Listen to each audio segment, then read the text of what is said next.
everybody, my name is E.M.B.R.A.C.E and I'm the founder for Grundy Wellness Network. We started the company in the year 2012, then the company was still called Grundy Sports Supplies. So only recently in the year 2018 we decided to rebrand the company to be called as Grundy Wellness Network. The thing that myself and my husband face,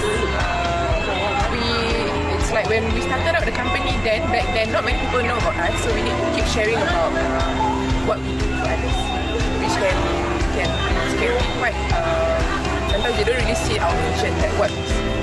Because for us, we believe a lot in really helping the community. We would like them to understand that how important it is to take care of themselves, their health, and to empower themselves to actually do things that they think that they cannot do, alright, and do more. Because statistics have shown, alright, that with the Malay community, our level of health is not really that good. So we hope that we can actually like Isha was saying, that's what we do in E.M.B.R.A.C.E and even our empowerment programs, so that you all can actually join us to help empower others and to spread the importance of being yourself healthy. Right, so we do have different types of programs for different people, depending on fitness level. We welcome all of you to actually join us. Help promote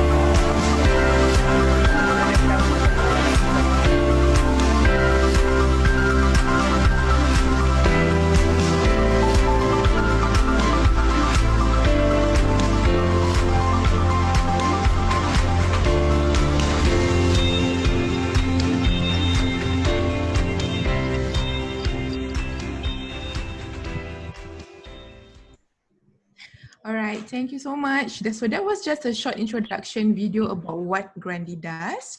And so thank you very much once again. And I think I saw another participant joining us for this afternoon. Alright, okay.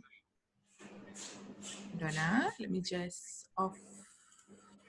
Hold on. Okay, I'm just gonna close the YouTube. Alright, okay. So hi everybody, my name is Aifa Ahmad, okay, and I'm the founder for Grundy Wellness Network, as per the video. So for those who joined us, if you're shy, you do not want to show the video, it's fine, you can off it, right? So you can just listen to the speakers as they share. As and when, if you feel like speaking or you want to ask questions, you can always use the chat box below to type your messages to the speakers, okay, at any point of time. So as the session goes along, we may end earlier because one of our speakers will not be able to make it as she had an accident yesterday, all right? Therefore, we might end earlier today. However, along the way, we will still, I will still be giving all of you like bio breaks or short toilet breaks in between so that you don't feel like it's too long or, you know, to tahan all the way until 5. But I think this, we should end about 4 plus. Okay, and I really want to thank all my speakers who have invited, who readily said yes to me to be part of this webinar. And it's definitely an experiment for myself and my team, Imran and Michelle are the initiators for E.M.B.R.A.C.E. Okay, so so I think running Grundy for the past close to 8 years, I think I've seen a lot of people, clients, and we definitely are very passionate about helping the community, okay, especially the Muslim community, towards a more healthier lifestyle. And when we started out, it was really going towards experiential learning, because I've been an outdoor educator for close to about 12 years. Now I think going 13 years, since I'm going to be a year older soon in December. So I think, okay, got one more person, Audrey. Okay. Hi Audrey, welcome. Okay. If you do not want to show your video, it's fine. Okay, you can just listen into the speakers as they share. Okay, no worries about it. So as I was sharing, I think being with Grundy for 8 years and running, being a mompreneur, running the business, we are so passionate about educating and empowering the community, okay, with regards to experiential learning, outdoor education, and also wellness. And knowing wellness encompasses a lot of factors, and I've met a lot of my friends and comrades in the this wellness industry, all doing with their passion. Like Alim is like, I know him for so long. we were once in secondary school together. So he was actually one of my cadets. That time was MPCC, right? Yeah, at the point of time. And now he is running his own business. Okay, later he will definitely be one of the speakers to share what he does. And Mr. Rizal also, okay, Vicky, I know she was definitely one of my master trainers when we did Aqua Fitness together, and for her to be part of this also, I'm very thankful for that. Okay, Mr. Rizal, because I actually, that time when you were in PE-SEC, I was one of your trainers, so really thankful for you to be with us today. Yeah. And I think one more, Hilmi will be joining us in a while. I think he's just stuck with something. Okay, all right. So the whole idea about Embrace is basically to somehow help the community to kickstart their active journey, especially after going through COVID. A lot of, I think these past few months, a lot of us have been affected by the COVID situation.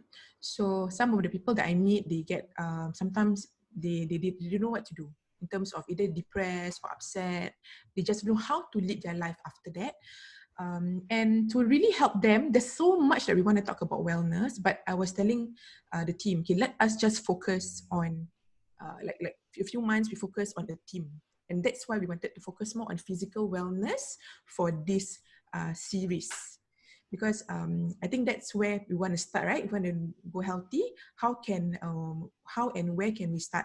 And that's why I wanted to invite all my speakers who have known me or been with me in my journey with Grundy, and somehow have impacted me in my life throughout this journey, to share their knowledge together. Because I think being in the wellness journey, fitness industry, it's all about coming together and supporting each other. Who else but if not us coming together and helping one another?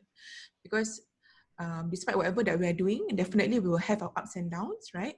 So that so hopefully by this webinar, it can kickstart that journey and help you to kickstart that journey with us. Okay, and thank you so much for being part of this webinar.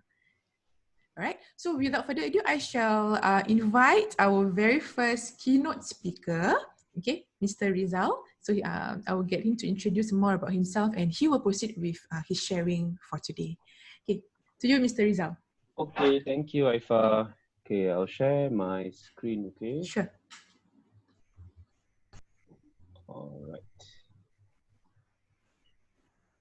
Okay, let me know if it's clear, it's okay? Yes, it's good. Yeah, okay. All right, hello everybody. My name is Rizal. Okay, I'll introduce myself more along the way.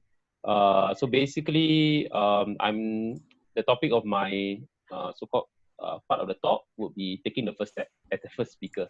Okay, so maybe for me, I'm not going to talk about step 2, step 3, step 4, all right? But I think the most important is that first step and how to get started if you have not, okay?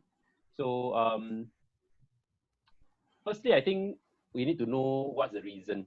Okay, why do we need to do this? Why do we need to be healthy? Why do we need to be active? Right? I think it's quite obvious, but sometimes it's too obvious that we don't think about it and we don't realize. Right? So of course, it's about health. Right? It's about staying away from illnesses, staying away from the hospital, and mentally also, all right, gives you energy for work, keeps you very active throughout the day, be it whether you are at work or at home. But personally, for me, the most important thing I feel is the reason, at least, is to prepare yourself as you grow older. All right, so I'm 40 this year. Well, some people might say old, some people might say still very young, depending on how old you are. But I can feel my metabolic rate going down very, very fast. Okay, in a matter of 5 years, my metabolic rate, there's a big difference. And for me personally, it's experience from my parents, right? So my parents are not really very active, not active at all, I would say. So my mom right now, my dad has passed away. He had lung cancer, but the reason why his so-called health deteriorated, or his situation deteriorated, was because there needs to be an operation on the bones. and that's because the bones was very weak and brittle.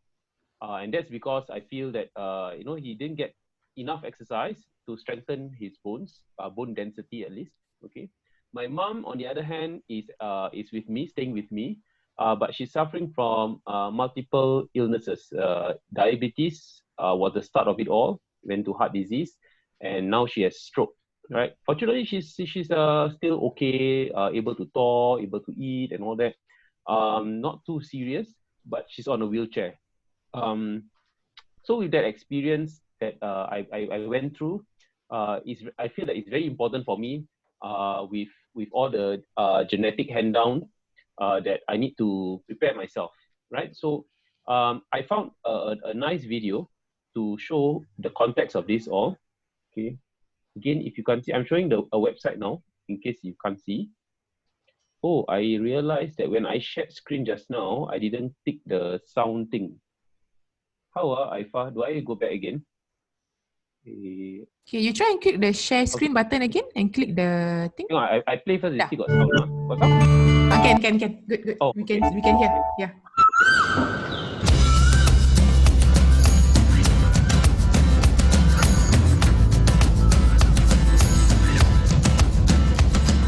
他们有的人会怕，说你哇这样摔下来，这样会就是老了就是不能再硬撑了。他们也会有时候也会这样讲啊。我很小就喜欢运动，我们附近有一间大学，那个学生很喜欢运动，跟他学什么乒乓球啊、举重啊、体操啊。体能来跟那个同龄的人来比较，应该是不错，因为这几十年一直都有锻炼了，爬山啊、爬楼梯啊都没问题，还有做些体操都还可以。喜欢跟年轻人一起玩了，跟年轻人可以看到他们可以做的，我也是想学了，做得到就做了，做不到不要勉强了。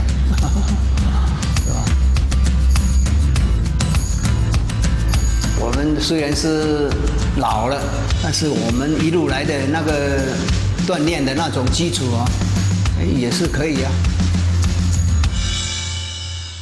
Okay, I shall stop the video here and go back to my slide. So you can see the last line about that foundation. So that's the importance of starting to get healthy and active now. Before it's too late, because as you get older, you become more and more immobile, harder to exercise, harder to get active without getting into complications at least. So I think that's the very start of it, to lay that foundation so that you can do more later on and maintain your health as you grow older. Okay, so that's my main context of this whole talk, and I do hope that we can work towards that slowly at least. Okay. All right. So something about me. So at least the active part of me, so that at least you understand where I'm coming from when I'm telling you a few things. This is my family. I have two kids. My son, my older one, is 4 this year. No, getting to 5 in August. And my younger one is 2. All right. My wife, she's a PE teacher. All right. So that explains a lot of the things that I do. All right. And so it helps. But as a family, we are very active. We often go outdoors. Our weekends are usually very packed. Camping is quite common for us. In fact, we were planning to go this weekend when beaches were open, but E.M.B.R.A.C.E said no, not yet. Okay. But we did go to Pasir Ris beach yesterday, and my son caught some tiny crabs. When we are doing something, okay, we do it together. All right. So there's no such thing. You know, some families, the parents, they go all out in the exercise. You know, nothing wrong. Okay. For example, the dad will go for long runs, 10-click runs, 8-click runs, and of course the children may be too young to run that distance. But for us, I bring my level down so that I can accommodate my kids. There's a reason for it, which I'll explain later. So everything we do, we try to do it together. All right. So for example, let's take skateboarding. When I picked up skateboarding, I taught my wife how to skate. I am a bad skateboarder, by the way. I'm no pro or whatever. Okay, I'm quite a beginner. And then I taught my son, and then of course, then I taught my daughter. Right. So when we skate, the whole family skates. So that's our concept basically as a family. All right. Okay, so a little bit about my job. I am my original job was nothing related to sports. I was a geography teacher. Okay, and but then earlier on, I was already involved in sports. I will share with you why and how. Okay, so I was a geography teacher for 13 years. Still geography teacher after that, but I changed school to SOTA, School of the Arts. And again, very important for me to mention that. I will tell you why again. You will understand why. And then, but now my current job and my third job is really fully related to sports.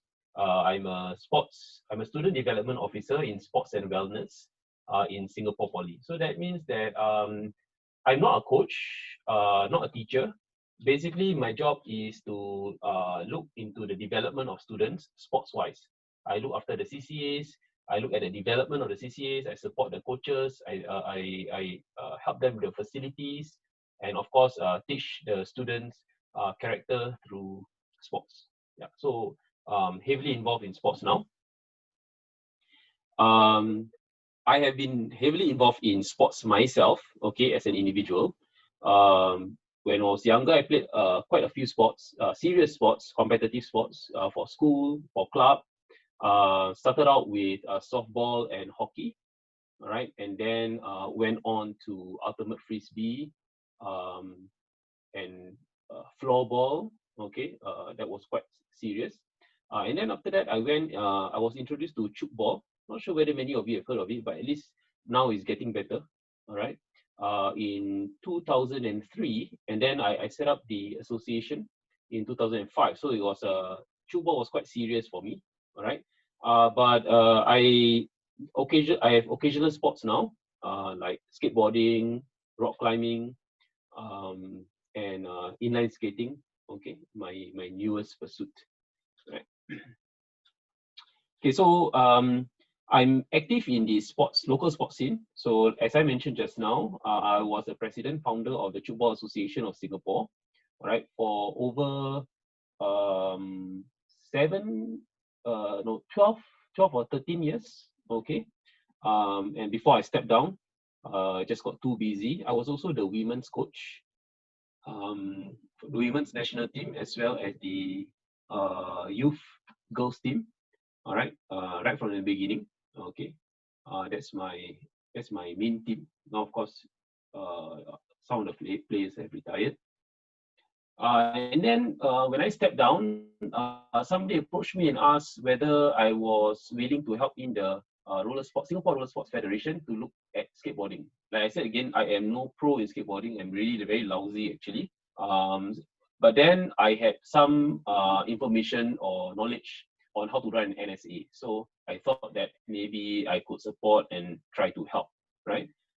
So that's where I'm now into skateboarding, but really as an admin person, supporting them. For example, recently last year we went to SEA Games, so there was a lot of admin to do, a lot of handling the athletes and so on and so forth. And that's our photo just before boarding the plane. Right. So I'll talk about my journey. Not going to go all the way when I was a young kid, maybe from the start where I started working, okay, until now. Why I wanted to share with you is because you may think like I may sound active or sound very sporty, but actually there were a lot of times where I wasn't active at all. There was a lot of times where I wasn't doing anything. I put on a lot of weight also. Much of it still not gone yet, still trying. So yeah, so there's a lot of going forwards and then backwards, right? So when I was not married yet, single, still have lots of freedom. All right. There's very few obstacles. All right, to me being active. I have time. Okay. I have the I have the freedom to decide what I want to do, when I want to do it, how I want to do it. Okay. So for example, one good example would be cycling. Okay. When I was working at SOTA, SOTA is in Dhoby Ghaut area. I'm living in Bedok North. So I realized that because SOTA started a little bit later than MOE schools. So I realized that I could actually cycle to work every day. So I tried it once and I realized that it was really, really feasible. Right. So there's no breakdown in the trip. So 20 kilometers to work and 20 kilometers back. It took about 50 minutes, 50, all right, one way. I don't think it's that long, okay, but it was really quite tiring, especially in the morning when you just wake up, right? You really, really don't want to do it. But being alone on my own, it was easy. If I don't want to do it, I can don't do it. If I want to do it, I can just do it. It's all up to me. Later on, you will realize why with my wife is a bit different. Okay, I can spend time playing sports with friends. I can stay back in school, playing sports with a lot of my students. Okay, and then I was coaching also in the evening, so it was quite active. I had a lot of things, physical activities to do every day, right? But cycling was the main one. It really, really helped me to maintain that level of activity. But I had a few obstacles, and that's also because I'm alone. So that's why I can dive into things. I volunteered in the youth executive committee in a community center. Okay, I was very, very involved in that. And so sometimes it gets very busy, and as you can see, it's a non-sporty kind of involvement. All right. And also at one point in time, I was in this program called SIAP. Not sure whether you've heard about it before. It's called the Ship for Southeast Asian Youth Program. So basically, I was on a ship for over 2 months. Yeah, about 2 months. But before that, there was a lot of preparation. We had to meet about 5 times a week, of course, after work. And on Saturday and Sundays, we have to stay over every weekend. And this started all the way from about May or June. All right. And it goes all the way till October or so when we leave and on the ship. Okay. And then all the way till the end of the year. So that half a year or so really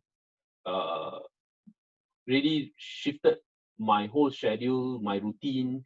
I put on a lot of weight because on the ship, really, there's a lot of good food. It was a Japanese ship, so every day it was Japanese food. And if you are nearby a certain, so we visited Southeast Asian countries. Every Southeast Asian country we stopped by. Okay, so if you are nearby Philippines, then the dish will be Filipino food. If you are near Vietnam, then it will be Vietnamese food. So can you imagine? Yeah. So it was food, and then you are in the ship. On the ship, almost zero exercise, and yeah, you should know what the result is. Okay, then I met my wife, got married. She stayed in my house. Okay, so in Bedok. All right. So I was very, very fortunate. She is very like-minded with regards to sports, being active. You know, she's a PE teacher. So when I was in Pingi, the MOE school, she was teaching in another MOE school, Mayflower Secondary. But in 2012, we both taught in the same school, which is SOTA. Right, she's still teaching in SOTA after I left to go Singapore Poly. So from Bedok, we actually got a chance to cycle to school together. But of course, she's not that passionate about cycling as me. All right, she's okay, but not to do it every day. So she was telling me, she can't do it every day, and of course I understand. So that's some limitation to my my daily process. Okay. Yeah, so we were still very active. I want to show this picture because even for our honeymoon, these two photos, our honeymoon photos, we went trekking, hiking, even cycling, for our honeymoon. So it's no relaxed honeymoon, hard work.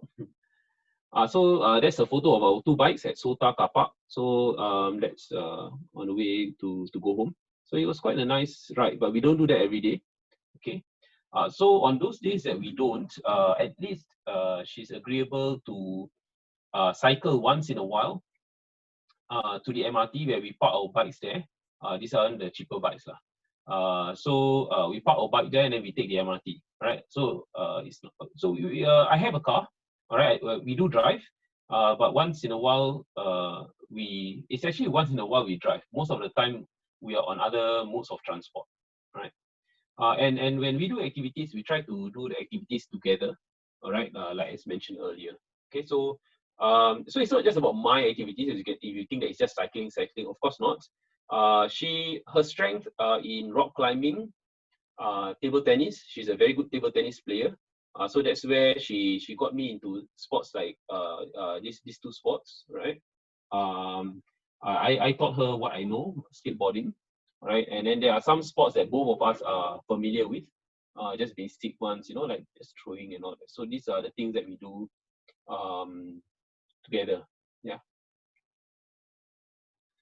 And then came the kids. Of course, bundle of happiness, but that means that there's a very big dip in us being active.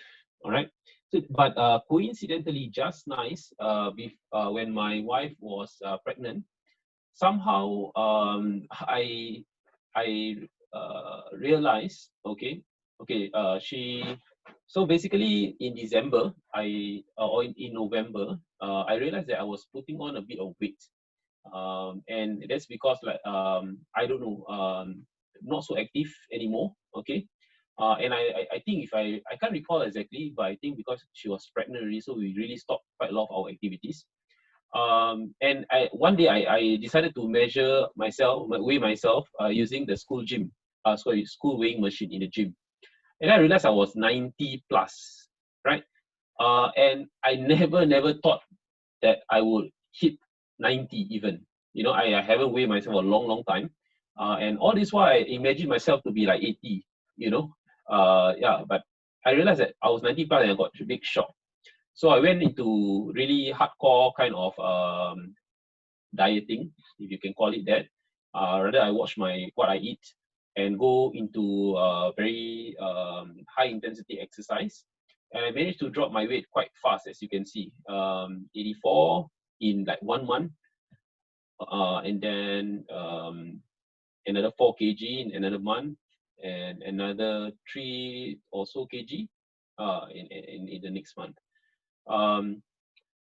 I can't do that again. This is 5 years later. I've tried and it doesn't work at all. I am still stuck at the same 1 kg for I don't know how long, right? So basically, we are quite involved in parenting, all right? So I didn't leave the kid to my wife, and then I got into my own, carry on my own activities. So I was still, helping out a lot with the kids and things like that. So my routines totally went haywire. There's no routine actually, no exercise routine, nothing. Okay. And basically, when I wanted to exercise, I felt that I'm neglecting my wife and my son at a point in time, and I felt bad. Right. So I didn't really do much at all, if any. Right. But as you know, because you are so excited about the new kid and the new life, that you actually don't realize this lack of activity.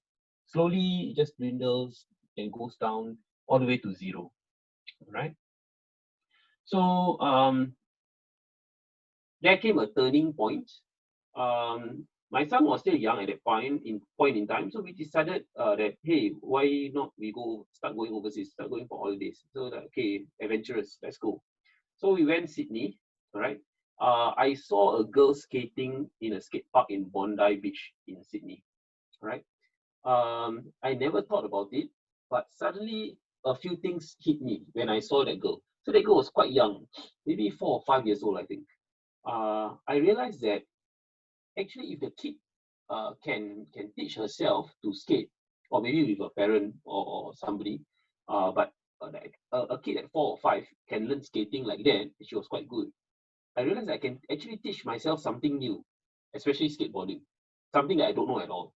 But you know, when you're young, it was trendy, and my parents didn't allow because dangerous, apparently. So I decided that, hey, exercise is not just about exercise. Actually, I can lower the expectations. And it's not about you know, playing floorball with friends, you know, serious competition, or even competing against students. But actually, I can just learn something and being active that way. All right. And so I lowered my expectations of what exercising means. And then I realized, hey, I can also involve my kids in my activities. Okay. Because if that girl can skate it at 4 or 5, I would think that she had started to learn that much earlier, right? And so that's the start of the journey. So when I came back to Singapore, on the second day back in Singapore, I went to a skate shop and I bought a skateboard, right? And that's how I started learning, all right? And then it went on to me teaching my son. After I learned that on my own, I learned just from YouTube, by the way. All right, and then it became a habit. From then on, I teach lots of things that I know to my son. Early on, I never thought about that. So here's a video of him skating. This was earlier, I think earlier this year. I think in January, or was it last year? I can't remember. Okay, well, you can see that. Oh. Lin. Okay, remember to look back. Look back, look back.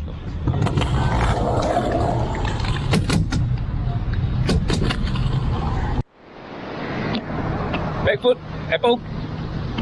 Lean forward. Remember to look back. Look back, look back.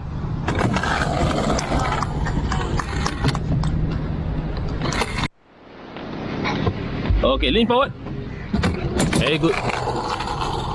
Look back. This is him at 4 years old. So the girl I saw in Sydney,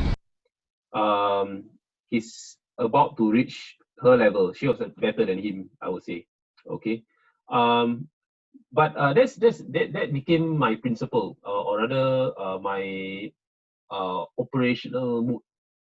Basically, I get active by bringing them along, teaching them, and then I skate for a while they do their own things. Not all the time he will skate on his own. Sometimes he go and find beetles and insects, you know, while I skated. So it was a very involved thing. All right. So I don't send my kids for classes.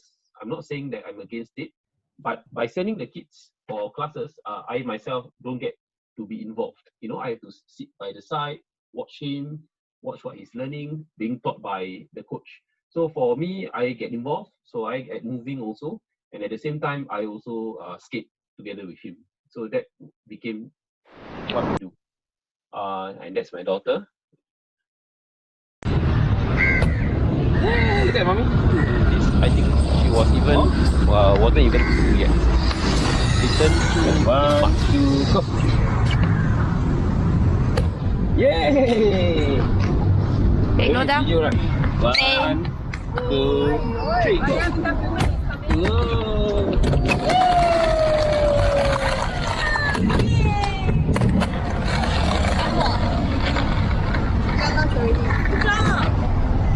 Yay! Nora, wait. Okay, 1. Ready? Look there. Look at the chair. 1, 2, 3, go.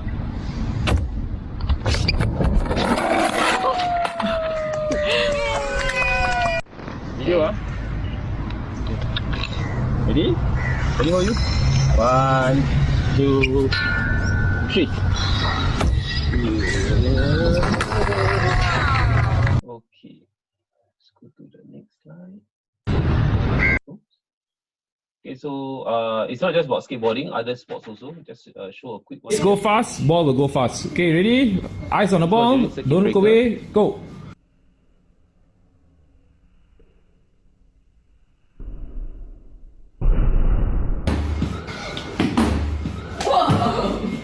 go far. Okay, floorball also. These are all the sports that I play. And I just impart the skill to him. 2. Okay, slowly. High five! Good job! Yes! Okay, my wife also gets involved. She also learns to skate.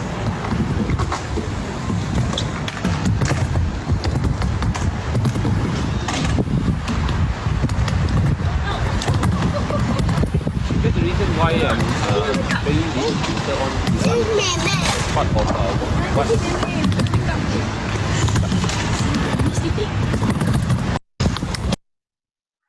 all right. Okay, so I have 7 tips to getting active, and hopefully to stay that way as you go along. Okay, so first tip: start small, start easy. Okay, so a lot of people they think that exercising or getting active means to run, to go into full scale exercise or to join a gym. That's the worst part, or even going for classes. Right? Actually, it's very, very wrong. You, of course, if you can start big, please carry on. But if you feel that it's a burden, it's very difficult to get it. You have that inertia not to get started. Start small, start easy. This could be short exercises, all right? 5 minutes. Tabata exercise is really very short, but it's very effective, all right? And has been scientifically proven, all right? I think it takes about 7 minutes or so, Tabata exercise. Brisk walk, all right?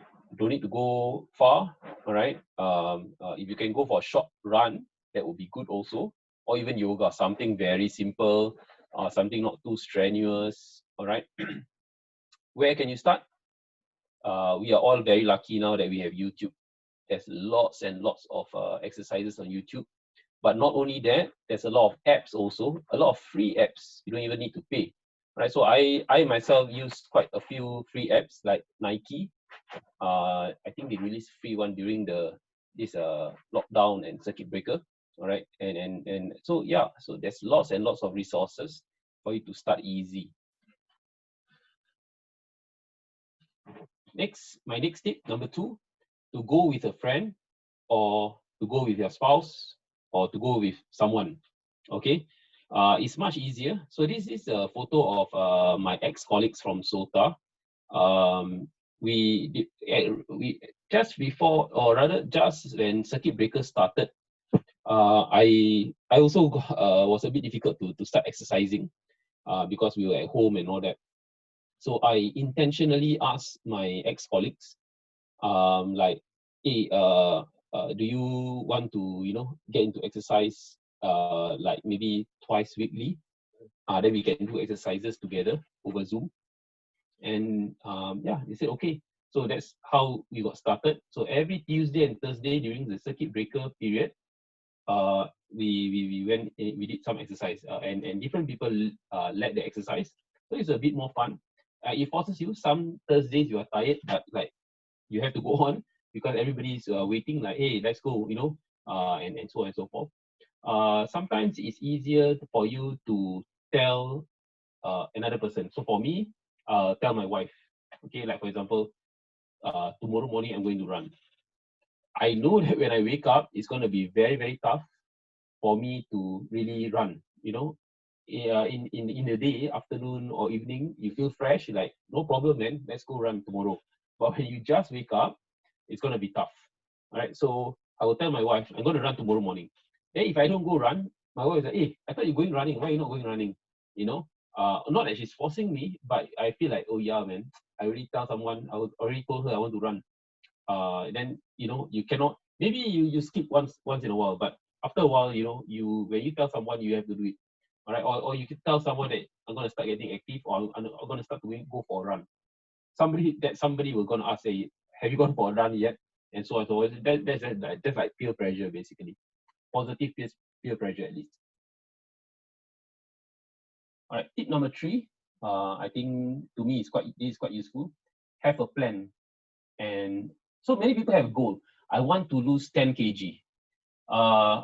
Okay, just put this number 3 tip for a while. I am not for goals.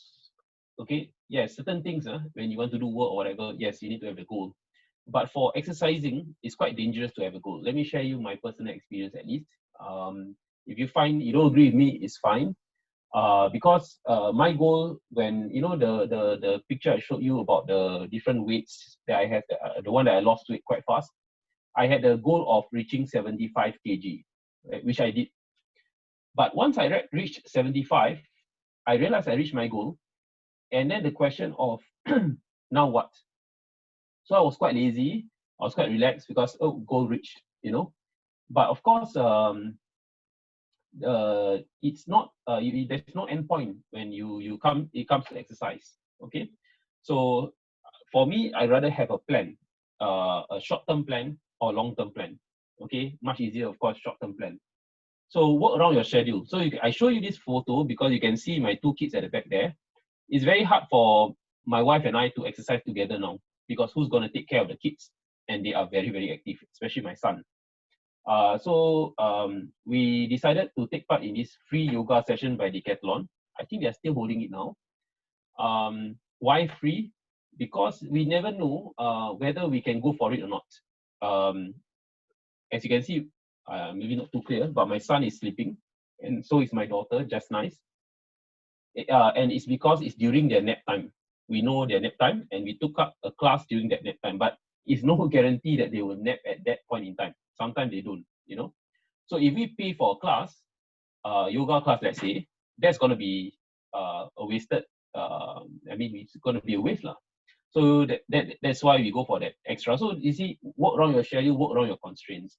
Another example, when I went to Singapore Poly, of course, it's far from my house. I take 1 hour. Sorry, let me get a drink. So it's tough to exercise because time is limited. You know, by the time I reach home, it's already 7+, dinner time already. So I was thinking, wow, I'm not getting exercise also. So I thought about it, and then I realized there's a small pocket of time because I don't drive when going Singapore Poly. My wife takes the car. So what happened is that I realized from my MRT, all right, it's quite a distance to walk from home. So usually I take the bus. But I realized that if I run, it's going to be quite a considerable distance, all right, and it's not going to be super long. So what I did was every twice a week on Tuesday and Thursday, I will actually leave all my laptop and stuff at home, in the office, and just go home with workout shirt and shorts and running shoes, right? And I'll just take the train, and then when I reach my the MRT station, and then from there I do my warm up and I run all the way home, and just have dinner after that. Yeah, so it worked out and it was quite consistent. So have a plan, right? Tip number 4, consistency. So like I said just now, there's no finishing line in getting healthy. You have to be healthy all the way until you leave this earth, right? So make sure you have you are consistent and not burn out. You know, don't do something that's so difficult that you don't want to do again. You may feel that, okay, I want to challenge myself and go all out 10-click run, but you are so tired after that and it feels so painful that you don't want to run again. All right, or maybe you take 2 weeks later to run again. That's no point. Okay, so make sure that you are consistent and make sure it's manageable. So consistency is more important than, you know, being burnt out and going all the way. Tip number 5, that's especially for me. I like to learn new things. All right, so I realized that learning something new gets you excited. All right, it gives you more encouragement to do it. And because you are lousy in the beginning, you will take more effort and you will burn more energy. So this is me, a short video of me learning inline skating. And I learned it from YouTube. Of course, it's not advice from my wife, right? But mainly from YouTube. What to learn, what to do I go for. As you can see, I'm very lousy. you're struggling, this is just recent news, and I'm still at this level. So this is my first yeah, it's quite fun. A lot of learning. So maybe because you learn something new, maybe you take classes and you make like-minded friends, and that helps you to carry on the activity, right? Okay, number 6, second last tip. Have a good base exercise. What do I mean by that? A base exercise basically is a simple fallback. Like when schedule goes hectic, when it's super busy, or when you are super tired, what can you do? All right, because it's not only one day that you are tired or one day that you are busy. If it is, then no problem. You can skip exercise one day. I think it should be okay. All right, but sometimes it stretches the whole week. What can you do to maintain that consistency that I mentioned? A simple, I call it base exercise. So for me, of course, my base exercise always changes, but right now, currently, it is 70 push-ups. Very simple for me, actually. Some people, maybe like my wife, she struggled to do one push-up without the knees, right? So now she could do already. That was like what she was striving for. But for me, 70 push-ups is not too bad. Okay. So for when I don't get any exercise, I will do my 70 push-up and do some like core exercises. It doesn't take very long. Don't take any equipment, and I usually will do that like really the whole day passed by already, and then really I cannot do, and then just before I shower, I realize, okay, that's it, base exercise, and then I will do my 70 push-up core exercises, and then I go and shower, and that's it. No other exercise for the day. So with the open that you see my daughter knows what I'm doing, trying to copy me.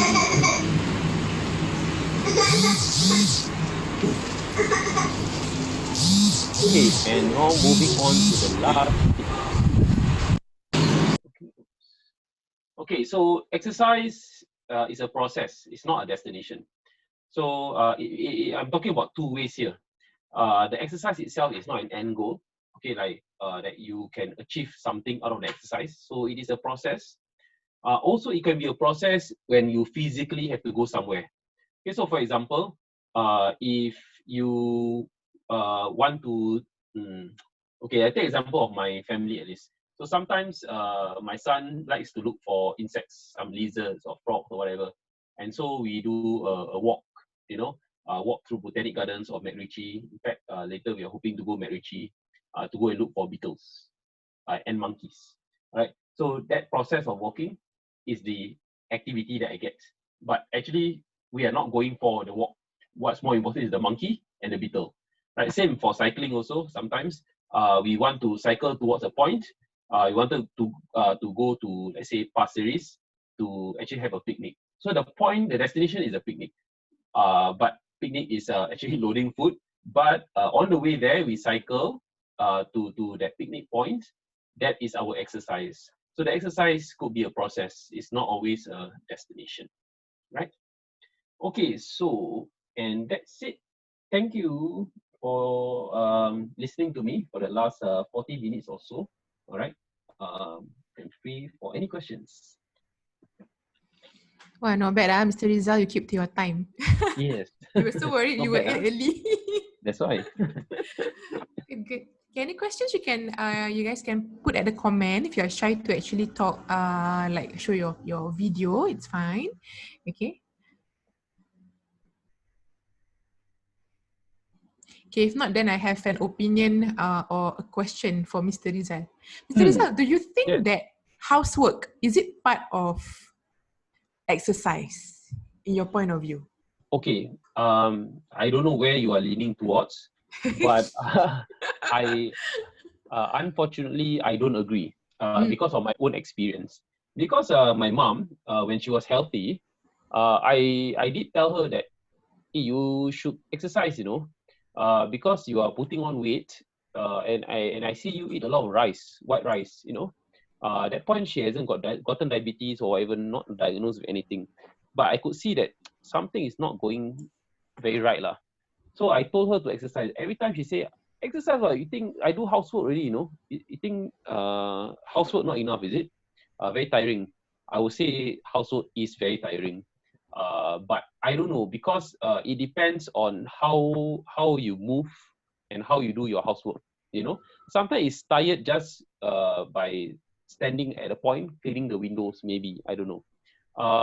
And housework is okay lah. I would say it's better than nothing, better than just sitting down and doing nothing. But I am saying in the context, I don't want people to use housework as an excuse and then, okay, I'm done for the day. And it's not a very conscious effort to get active. It's just I need to clean the house. I know I talk about the process and the goal, but I believe that that journey or that process is a bit too low level, I would think. Yeah. Again, depends on how housework is like for you lah. Because I get that a lot from a lot of the senior generations. Oh, Yes, I work out, that's exercise right. ready. Correct. I do my housework Exactly my mom. ready, so I don't need to exercise. Yeah.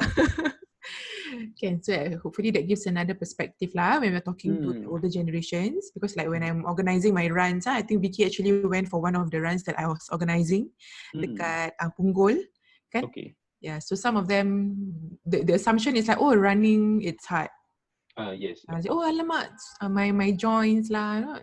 I don't think we can take it. I think it's so hard. So it's that kind of again lah. How can we again create that kind of environment where they will be more open to join this kind of events that we have. So that's So that's the reality of our society. Yeah, it's perspective. It needs to have a perspective change, I would think. Okay, thank you so much, Mr. Rizal. Thank you. All right. So, Mr. Rizal, can you help me stop sharing the sure. ni? Okay, so we shall have a quick bio break, toilet break. Okay, a quick 3 minutes toilet break. So you can go over, come back. Then we shall carry on with our next speaker. Thank you again, Mr. Rizal. Such a splendid. Thank you. Okay, see you guys back in 3 minutes.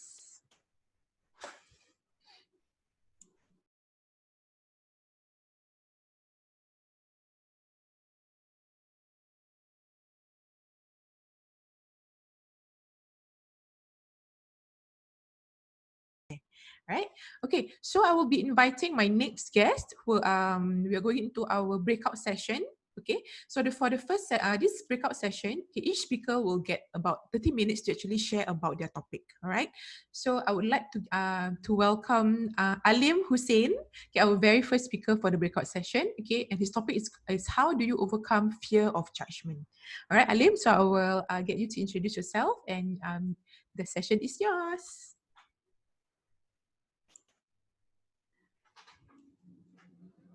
Okay, hold on. Now, sure. Okay, just now you were muted. Okay. Yes. Okay. Yes, I mentioned my name is Alin, and I'm here to speak about overcoming the fear of judgment, which is very important when it comes to starting something new, or if you want to learn something new at the same time. Okay, so just something about myself. Okay, I don't get to speak very often, but I do get feedback that I tend to speak too fast. So if I'm speaking too fast, just feel free to let me know in the comment section, and I'll slow down as well. Okay. So currently, what I'm doing is I'm actually a founder, managing director of Kids Move. We officially started in 2015 in Singapore, and then 2 years back, I expanded to Vietnam as well through a partner. Before this, I've not always been in the fitness industry. I actually was more musically and art inclined. So I was actually a music teacher right after NS. I was teaching music, different instruments to kids and even adults. So what Kids Move does now is actually we go to the schools and we also teach the different multi-sports like football, rugby, floorball. So it was interesting to see Mr. Rizal actually doing it with his kids, because that's exactly what I'm doing to other people's kids, because I don't have kids on my own. For now, yeah. So that's what Kids Move is doing. And in Vietnam, we do have a retail space, and we also work with the government sectors in terms of introducing new sports to the children. Because currently in Vietnam, the most popular sport is always soccer, and then it's basketball. But the rest of the sports like floorball, baseball, and all that, they are not exposed to it yet. So that's what we are doing over there in Vietnam.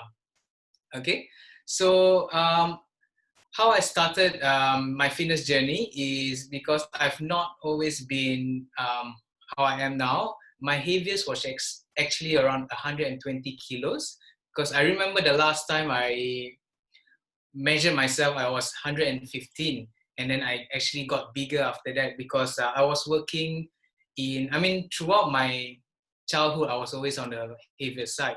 Even one of my PE teachers, or tough club as they call it, they were having a tough club. He even told me that I do not have any hope, so I don't have to come for tough club.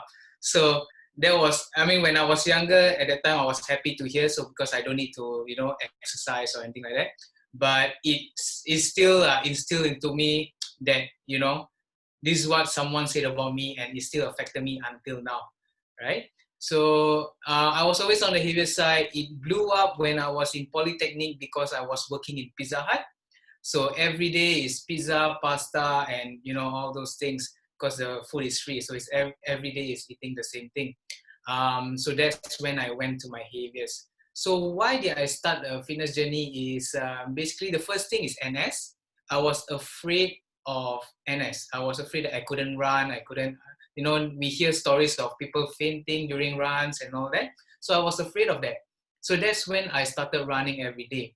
And my fitness journey started by running every day, because I do not have any education. I do not have any knowledge on what is good for me. So I just thought running is good. And also I wanted to run better as well, the 2.4 kilometer run. So what did I do during my journey itself? I've tried a lot of things. I've tried slimming pills. I've tried running every day. I've tried just eating one apple for lunch, one apple for dinner, that kind of thing. So that's when I realized that, all those things, it works. Yes, it works, but it does not work for a long term. Like after some time, you just, you will stop what you are doing because you don't like what you're doing. All right. And then that's when my weight, I actually went from 120 to 80 kilos, and then up to 90, and then back to 100, and then back down. So currently I'm at 69 kilos. All right. Because I know what works for me. Okay, so this is what I realized that's important is number one is the education and the knowledge, because it's not important of what you do or how you do it, it's important of why you do it. Okay, so you need to know why you do certain things, you need to know why you're running, you need to know why you're doing weight training and all that, because once you know why you're doing it, then you go into the how to do it, and that's what you do it yourself. All right, so that's the education part that is important. Secondly, what's important is sustainability. So you need to enjoy what you are doing. You need to enjoy your workout, because once you don't enjoy it, you will not do it for a long term. So you need to know what is enjoyable. So playing sports is enjoyable. If that gives you a good workout, you should play more sports. If you like running, just do running, because nowadays you go to the internet, you see running is not good for you. Strength training is the best for you, But if you prefer running compared to strength training, I would say do running. It's better than doing nothing, right? Because it's more sustainable. You are happy doing it. And once in a while, of course, you can explore more on the strength training side, okay? And lastly will be the discipline part of it, all right? It's not easy to keep doing it. Like for me, instead of scheduling my workouts instead of putting my workouts around my schedule, I actually schedule my other things around my workout. So I will schedule my workouts. For me, I try to schedule it every other day at least, or sometimes every day. And then like, for example, for me, because my timing is quite flexible compared to the 9-to-5 job and all that, but you can still schedule your things around, like your social life around the workouts, because that is more easier for you to actually put in the workout rather than cancel your workout for that social life itself. So that's how I do it. And also on lazy days, I call it, or lazy days, I just tell myself, okay, why not I just do a 5-minute workout or a 10 minutes workout? At the end of the day, I'll eventually do the full workout anyway, because once you start going into it, you say might as well just go all the way. All right. So that's how I actually make it more sustainable for myself. All right. So now back into the topic of overcoming the fear of judgment. For me, myself, I used to be very low self-esteem. I can never imagine myself speaking to anyone in front of, especially here.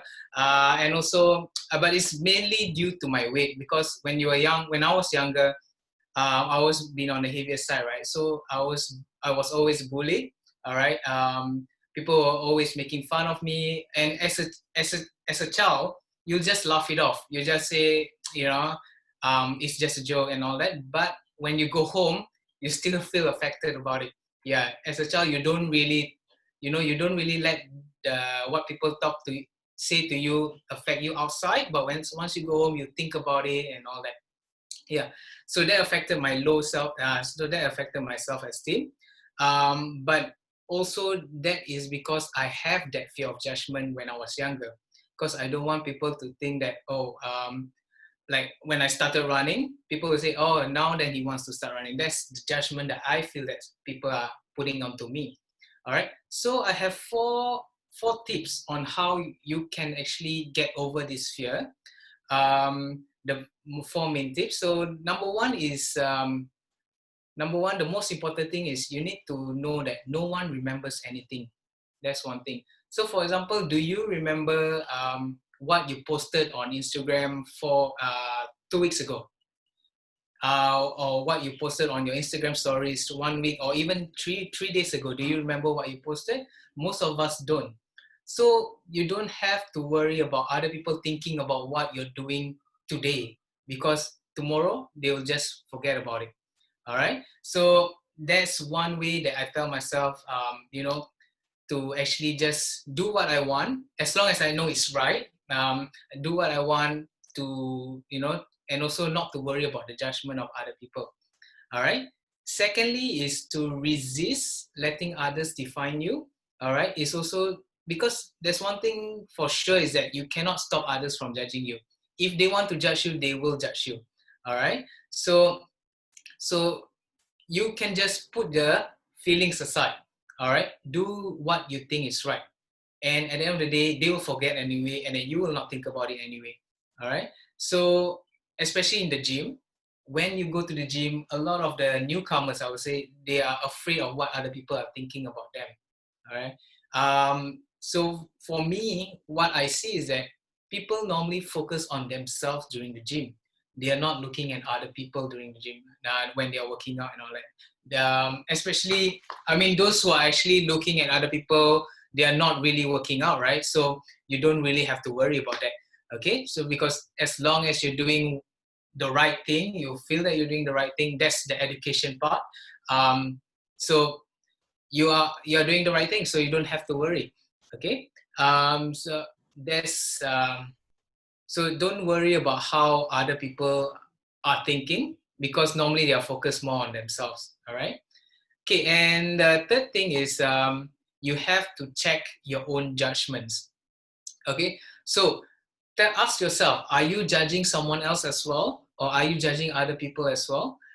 Because if you are judging other people, that's when you yourself feel that other people are judging you. All right. As long as you don't judge other people, you won't have that feeling that others are judging you. So you have to check yourself on that. And at the same time, are you judging yourself as well? Are you looking at the mirror to say, oh, I'm not looking good doing this, I'm not looking good doing that? So you need to check yourself on that as well. Are you judging yourself, or are you judging others? Okay.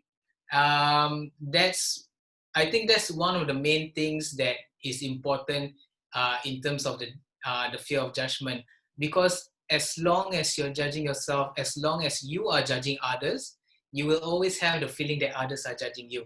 Okay, so you have to go around this part as well. All right. And lastly, I always ask myself this question. This one was an advice given to me by one of my seniors when I was in Police National Service. So I always ask myself this question: what is the worst that can happen?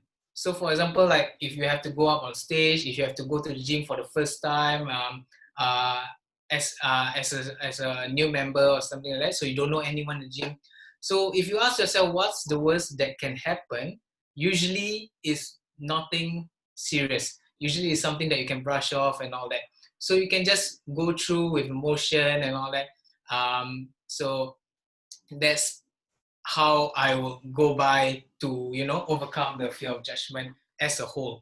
All right. So these 4 tips are the things that I would recommend you to try. Number 1 is to remember that no one remembers anything. Whatever you do today, within an hour or even within a day, no one remember what you did. Okay, it's only you. You're the one who's the only one that's remembering. Okay. Number 2 is to resist letting others define you, because if someone wants to judge you, they will judge you regardless. So just do what you think is right. Do what you think you should do. Okay. Number 3 is to check your own judgments. So check whether you are judging yourself first. That's one thing, and also whether you are the one who's judging others as well. Okay. As long as you're doing these 2, you will still have the feeling that others are judging you. All right. And the last one is to just ask yourself, what is the worst that can happen? So at the end of the day, nothing bad. I mean, whatever happens, it won't affect you for a lifetime. It will just be forgotten the next day, right? So that's all that I have to say about overcoming the fear of judgment. If you have any questions, just feel free to ask me. Thank you so much, Alim. All right, any questions for Alim? You can put inside the comment at the chat section. All right. So if you realize actually there's like a, okay, I don't know, okay, I'm trying to see how, I think it's below the bio can have like reactions there, right? So if you think that he did a good job, you can give a like or clap to Alim. Okay, for those who's first time trying Zoom, right? Okay, you can explore the button, huh? Yay! So you got the Hilmi. Right. So I think I really agree with what you mentioned, Alim, especially the part when you said about that reflection, because when we judge somebody about a certain like a label or kind of thing, it's somehow what we are in a way that it's a mirror thingy. So I truly agree with that statement when you mentioned. Yeah, thanks for sharing that. Yeah. Okay, so no questions for Alim. All right, if there's no questions, we shall proceed with our next speaker. Okay, one of the speakers who's supposed to cover the breakout session 2, she got into an accident, so we won't be able to do that today. All right, so I will get our last breakout speaker, which is Vicky Jonate. All right, I think a lot of her supporters are here now in the webinar. Even her sister all the way from overseas is here. Right, and yes, so I'll be introducing Vicky to actually come and share about how can your habits make you. Okay, so Vicky, to you. Okay, I'll just unmute you first. Cannot. You edit. Okay. I forgot to unmute myself. Yeah, it's okay. Okay. Okay. I just share screen first. Hi everybody. I just get this up and can. Okay.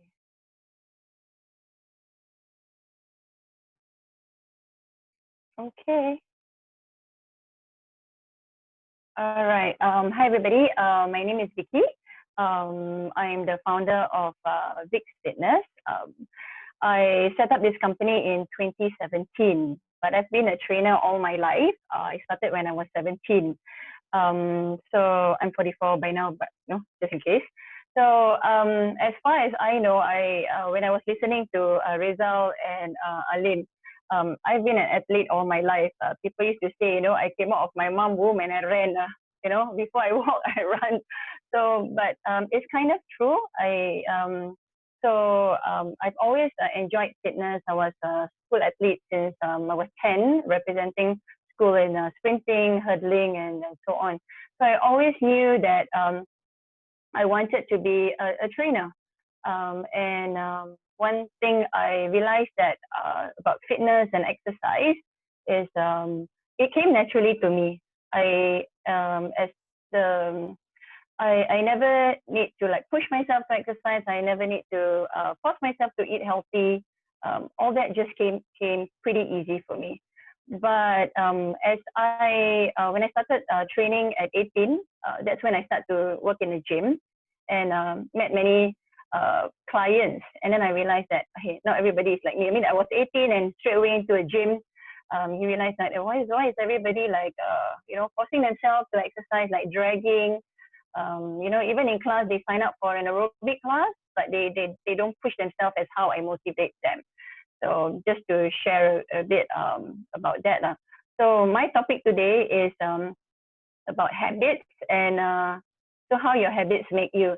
So in my 25 years in this industry, I can say that when Ifa gave me this topic, I was like, how am I going to describe these habits? Something that for me, if I have something, I can do it so easily, but not to other people. So I decided to, okay, let me just share with my experience and with my clients and some of it with myself.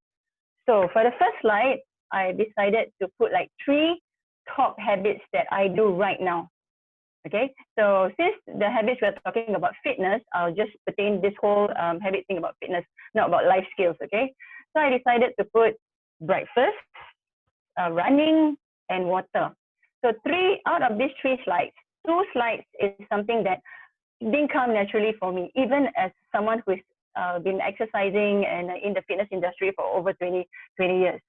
So 1 came quite easily for me. I think after describing a bit of myself, you would know which one came easily, the running part, the exercise part. I never had an issue about it right up to today. So that is my habit. So for me, that has been so habitual that subconsciously I would do it. Even right now during the circuit breaker, not only that I'm doing the Zoom classes, but on my own, it's like wake up in the morning, this and that, I'll do some exercise, whether it's a stretching, whether it's a Tabata, whether it's going out for a jog. But 2 of it, which is breakfast and water. Now, as far as I know, I've only like forcefully eat breakfast the last 10 years.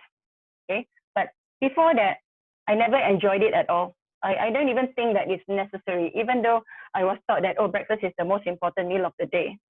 So how does this perceive in about habits? So you don't let's say you don't eat breakfast. That's one thing. And you're starting an exercise regime, and you're wondering why you exercise so much. And even when I used to train people, I never even talk about, hey, have a healthy diet. I was thinking, okay, you come to my class, do 3 times a week, minimum 20 minutes a day. It's always about that. But as the years go by, when I start to study not just about being a fitness instructor, I studied about the exercise science, and then studied about nutrition. And I was like, that was maybe 15 years ago. Okay, nutrition is breakfast. It's the most important meal of the day. Why is it the most important meal of the day? If you think you want to skip breakfast and you just want to go straight to lunch, your body will not burn fat. Your body will reserve and it's part of our habits. Like every time you don't eat, because why? You think that it's okay. But after hearing what the lecturer had to say, if you don't eat, you don't put fuel in your body, there will be no fuel to burn. That's why no matter how much someone exercises, they don't burn as much fat because the body is reserving it to last till lunch or to last till your next meal. And you'll find that if you don't eat breakfast, you will have cravings for sugars. So on my part, what I did was after that, so I don't eat breakfast. But then now I know the benefit. So why I'm telling all this, you come to my points later. So I don't like something. I don't think it's of any importance to me. And then in my life, I was an athlete all my life. So I was on the trimmer side. So for me, it's like, don't eat, don't care, it's okay, that kind. But I did some mistakes along the way as a young trainer. So, and what is the type of breakfast that you need to eat? Not your regular Malay nasi lemak, mee siam, okay? I mean, that one, I think it's a lunch food or dinner, right? But it's something with fiber and protein, okay? So when you have that, it's all about our metabolism. I'm not going to go straight into nutrition. We're not talking about that. But I realized that I don't like something, and now I know the benefits, and I will start to do it. So I remember starting it maybe once a week, twice. When I have the time, I'll do it. But as it goes along, I start to share it with the client that I'm training. Hey, during those days there was no like keto and all this. It was like eat like a king for breakfast, a lunch, a prince for lunch, and a pauper for dinner. So it's very old school, eat in moderation, that kind of thing. So I would share that with my clients, and then I would do that. And right up to today, breakfast is what I will eat. No matter how, if I'm teaching a 6 a.m. PT, I'll pack it up and I'll go. I cannot do without it. So again, that is something so small about our habits, but once we understand the benefit, we are able to do it subconsciously. Okay, and water is another thing. Okay, so I'm just giving very simple habits. You can later relate with what is things that you don't like and how you can change. So again, being someone who is like, I was like, I would probably end up drinking 100 plus any isotonic drink and all that. The same course that I went about nutrition, I know water is good for me. I know, it's like people who smoke, they know smoking is not good for them, but they still smoke. The same thing, I know water is good for me, but yeah, 2-3 cups a day can. The rest I'll drink coffee, tea, or 100 plus. But then, again, the knowledge that came into my head, we are made up of 70% water. The brain is made up of water. Majority or almost all ailments can be cured with water, right? It's about the cleansing of it.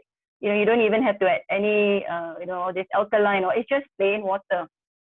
And then after looking at all the graphics and all that and the research, it's like, you know what, I better start drinking water. But I don't like to drink it. Again, I don't like it. So what do? Okay, I'll just cut the lemon and put it in. So for the last God knows how many years, I've been putting lemon. So from I don't like water to, okay, it's not a big deal, I just drink it. And during this circuit breaker, the funny thing is, I only go to the supermarket once a week, and some days there's no lemon. Okay, so the last 3 months I've been drinking water without lemon. Okay, I mean the story is so lame, but it boils down to about, I mean you get where I'm going at, right? It's like, okay, so it's like, hey, I'm drinking more than 8 glasses of water, and I don't need lemon. It's like, wow, that means from I don't like to I understand why I like it, and I was so subconsciously just wake up in the morning, make my breakfast, cut the lemon, put in and go. So it's like pop. So the more you do it, it just sticks onto you. So now I realize I can save money and not buy lemons anymore when I go back to class next week lah. Okay, so that brings to the next one. So when after all this, and why I have to tell this long-winded story. Okay, so what is a habit? We always think it's like, okay lah, brushing teeth is a habit. Yes, brushing teeth is a habit. But when I start to really think in depth this 1 week, habit is something that you can perform automatically. Of course, we all know these are the basic habits that you can see this cartoon, right? Wake up, brush your teeth, shower, breakfast, go to school, go to work. Wake up, brush your teeth. So it's like, because you've been doing that, you don't need to think, you just do it. So this is something that all of you can relate to. And another second one is through regular repetition. So the more you do it, that turns to a habit. This part, I would say it can be either a good or bad habit. So if we talk about habit, waking up late. So if I go back to the cartoon, waking up late is a habit. Not brushing teeth is a habit. Just washing up, getting changed and go to work, not showering is a habit, right? Not having breakfast is a bad habit. So here you need to look at it in 2 points of view. So either we have good habits or bad habits. The more you do, that turns into it. Or the other one will be triggered by a goal. So let's say you want to sign up for a 10K run. You've never run in your entire life. But what's the first thing you need to do? You need to train. So, okay, tomorrow I'm going to run 1 kilometer. Okay, but I'm going to run a 10K, so I must run more regularly. I run, next day I run, 2 days later I run another K. Next 2 days later I run it. And then this becomes some regularity. By the time when you want to run your 10K, it's like, okay, these 2 things can happen. Your body will stop and say, I've accomplished what I want. Like Reza was saying, okay, there is no end. Because when I was listening to it, I think, some things are quite relatable to what I will say today. So some people will just stop. Okay, I accomplished what I want. I got my medal. I put on the wall. Okay, maybe the next time there's a 10K, I will go for it. So some people stop there. But others, hey, I like this. It makes me feel good. I feel trimmer. I feel more energetic. I'm going to keep going for my 3 times a week. So these are the different kinds of habits, something that you will perform automatically, which is your subconsciously, or your waking up, you know, your breakfast, your brushing teeth, and so on. And something that you just learn, say playing, let's say we take a guitar. You don't know how to play it, you learn. The more you do, the better you get. Another one is because you have a foresight. I want to achieve so and so. All right? Okay. So there are many kinds of habits, but here, because of the limited time, I will just go with 2 kinds of habits, which will be relatable to what I will say later. Like earlier on, I was saying the conscious habits is what we do daily. You know, like without an alarm, you cannot wake up. So you only wake up when there's an alarm. If you don't wind the alarm, your body will not wake up. Like you wake up, you're going to make your coffee, you go for a run. So that was the physical, or even driving your car, parking, and parking, they're all conscious habits. So hidden habits are the intellectual habits. They are your decision making.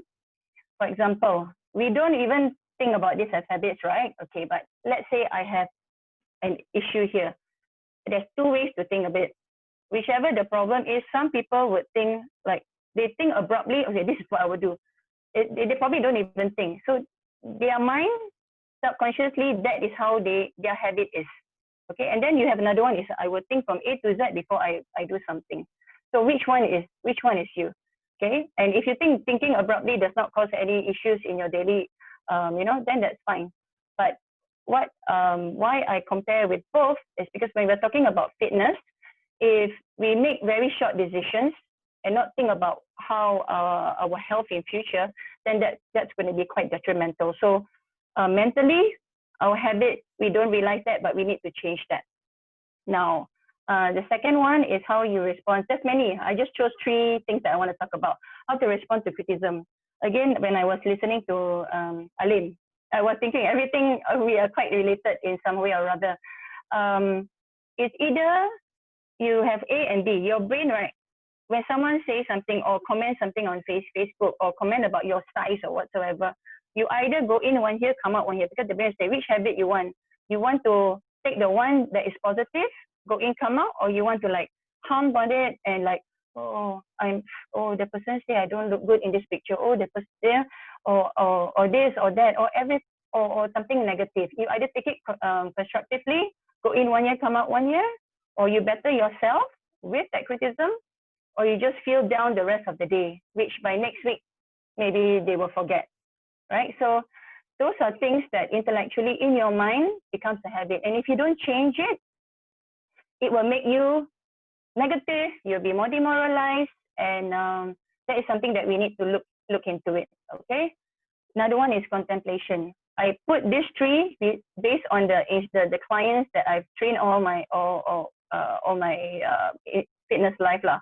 And when I actually get them on the first day, this is how I hear. You know, it's like they take everything negatively and they contemplate. By the time they actually hire me, they're thinking 1,000 times before, like, should I do this exercise? Should I get a trainer? Should I do that? It's like, what if I can't? Or what if someone is faster than me? So when you keep telling yourself that becomes a habit. That becomes a very negative habit. Like, oh, this circuit breaker. Yeah, my gym is closed. Active SG classes are closed. You know, so the parks are closed. Stay home. You know, stay home. Be miserable. Get into depression state, which I did talk to some people. Some people are in that stage. So I could help some, but I couldn't help most of them because it takes a lot, right? So, so this boils down to the next slide. Okay, so how to build good habits? Same with how I have my points. That's quite similar. The points that I will share, everything that's opposite of it will be about bad habits. So we are going to just talk how to improve ourselves in terms of fitness. So start small, start smart. Okay, don't be so adventurous. Don't you don't want to like, okay, I'm going to talk about because I gave an example about weight okay. So let's say because I had this client, she is very, very plus size. She's actually double her size. So recently, she did an endoscopy. Because if I give a real life situation, it's easier for me to explain because anyway, it's very current. And she had, doctor found 12 polyps in her tummy, and she's got kidney stones. And she was also suffering from high blood pressure prior to this.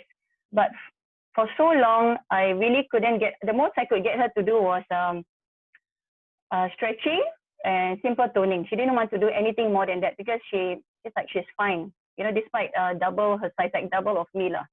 So right now, she came up to me and said, Vic, I really need you to, you know, okay, doctor say I need to, doctor say I need to lose 6 kg in 2 months. So I said, 6 kg in 2 months? Then I said, do you want me to introduce you to new scheme? They have this, you know. Then I was kidding lah, you know, but, you know, they said, no, 90 days, you know, you can lose this weight. No, I want to do naturally. You know, I don't want to. I said, then whatever that doctor said to you, can you just put him in a corner? Let me tell you, let me share with you something that is more long term. So now, can you do this? Can you lose 1 kg in 1 month? If you lose more, good for you.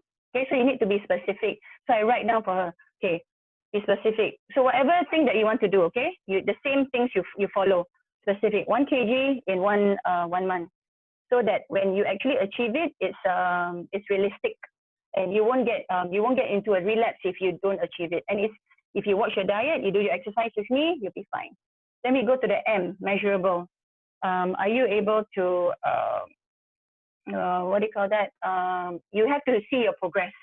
So as you're doing your daily, okay, today I'm doing this, I also have to, you know, write out what you eat, whether you drink enough water, and so on. Achievable. You tell yourself, 1 kg a month, is it achievable? It is achievable if you follow the plan. Okay, because the doctor says 6 kg in 2 months, right? So I double that up. And then relevant, you ask yourself, this is about habits, is about you really need to self-talk. I can share with you, but if you don't put it in your mind why you want to do it, it will never be done. Relevant, why do you need to lose this? If I don't lose this 6 kg first, I might have to go for a surgery. You know, my polyps will increase. It could be cancerous and so on. And time-based, you look, is my time-based realistic? Whatever my goals I want to reach, is it realistic? Is 6 months realistic? So when you have that all in your head, it will be easier for you not to go back to your bad habits of not even trying to watch your diet or exercise. Okay, so remember, start small, know what you want to do, and go for it. And also tell yourself, is this always keep positive, and you make sure that what you want to do is not hindering your progress. Now, second one is reward yourself. Maybe I should put this at the end, but I feel that when you start to, the first step that you do, you already have to reward yourself. Because when you start to come up to this, you tell us, yes, I decided to do this. I've done it for a day or 2. I think I'm awesome. I believe in myself that I can do it for a few more days. Because you don't want to fall back to where your other habits are, which like, should I, you know, like you're contemplating, I can, I cannot, what if I can't lose this 1 kg? That one has to put aside. And you just have to, it's not easy. That is why we try to do it step by step. Or you treat yourself. You're going to start a run or an exercise. You can treat yourself to a new pair of trainers. I think this part is more like me lah. I treat myself lah to small trainers and fitness attire. But you will have your own little, you know. When I say small achievement, the first step you take is an achievement. Today you decide to do this is achievement. Your first workout, even if it's 20 minutes, no, don't say that. Even if it's a 5 minutes, it's an achievement. So something like that, okay? And if whatever you do, your small achievement should not be treating yourself to coffee and cake. That's what I will not allow. Okay, now create a support group or get a buddy. This one is a flat ground, very important. So you either, I like to, you know, I saw Rizal, he exercised with his wife and family. That's what I do with my kids. We're all athletes and we always do races together. So for me, I don't have an issue with exercising all that. But based on my clients, I do train husband and wife, and they motivate each other. But the husband don't want to work out, so the wife will do it. And I tell her, you know what? When you're not exercising with me, why not find a friend? Why not get someone that share the same interest, or someone who is also in difficulty in starting up an exercise? You know, I say, let's go for a walk of 1K first, or you know, find a buddy to work out in the gym and motivate each other. Or otherwise, you can hire Vicky lah. She will motivate you all the way. Okay, so number 4 is consistency. When you have already analyzed what are your habits, what is it? You understand the benefits. Okay, I need to do this because of long term. I want my high blood pressure to be lowered. I don't want to end up going for an operation. So I need to understand the benefits and I will stick to it. Okay, but if you fall back, one day you do it, one day you don't, there's no consistency, I bet you it will not happen. Because if your mind does not understand the benefit and you don't believe in what you do, tendency of you to, instead of exercising 3 times a week, it's like, okay lah, once a week lah, you know, and if you expect to lose, this is just an example, if you expect to use 6 kg in 6 months, I think it might be a year or even more. Okay? And then remove temptation. Temptation meaning if it's about exercise and losing weight and keeping fit, if it's about people who talk about you and all this, you know, judging you, it's the same analogy for this one. Out of sight, out of mind. If I don't think about it, I won't be tempted by it. So that is the mental part. So if you're the type who love your sweets and all those carbonated drinks, yeah, you need to start getting rid of it. Okay. So I used to tell my clients, you take your recycle bag. Okay. If now you can go and check your cabinet. Say you got chips. Okay lah, put in the bag. So recycled, nice NTUC recycled bag. And I've got Coke. Put the Coke in. Oh, cordial. I got a candy. Put it in. Okay, you got it in the bag.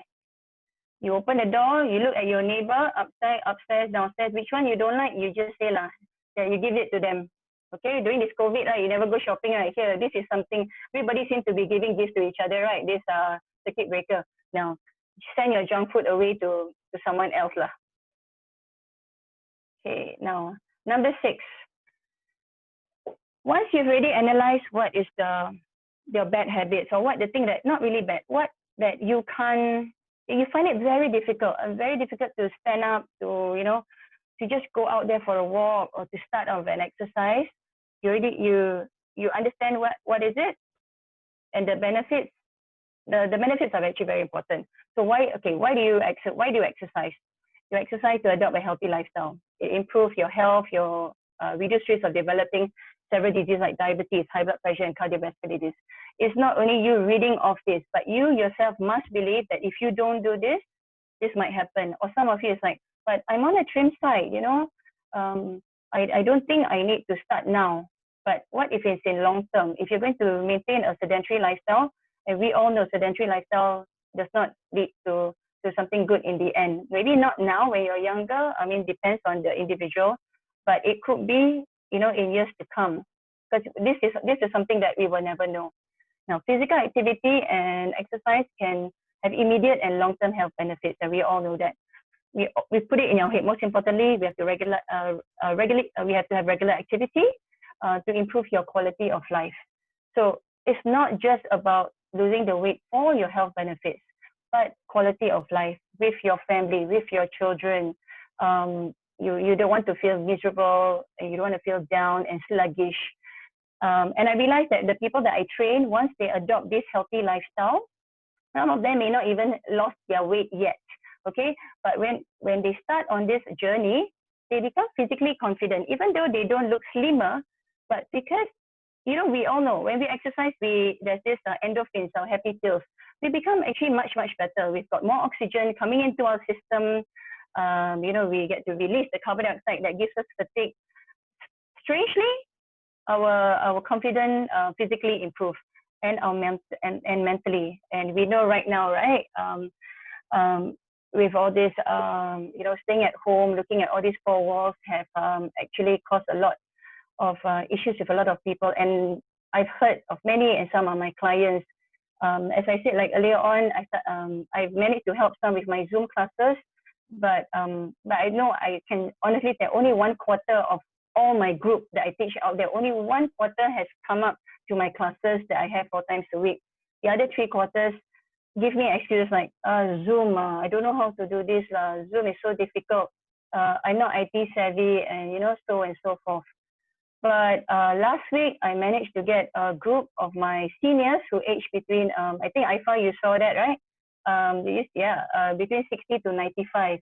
So for the last 8 weeks, I couldn't get them onto my Zoom class. I even said, I can talk to you, I can teach you, but again, it becomes like, it's also part of your habit, like, oh, I can't. You have this second guess yourself. Oh, I'm not IT savvy. I'm not, oh, I can't do it.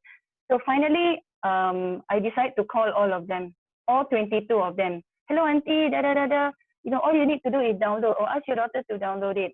So the minute I did that, we had a Zoom meeting, but only 16 people, 16 was very good.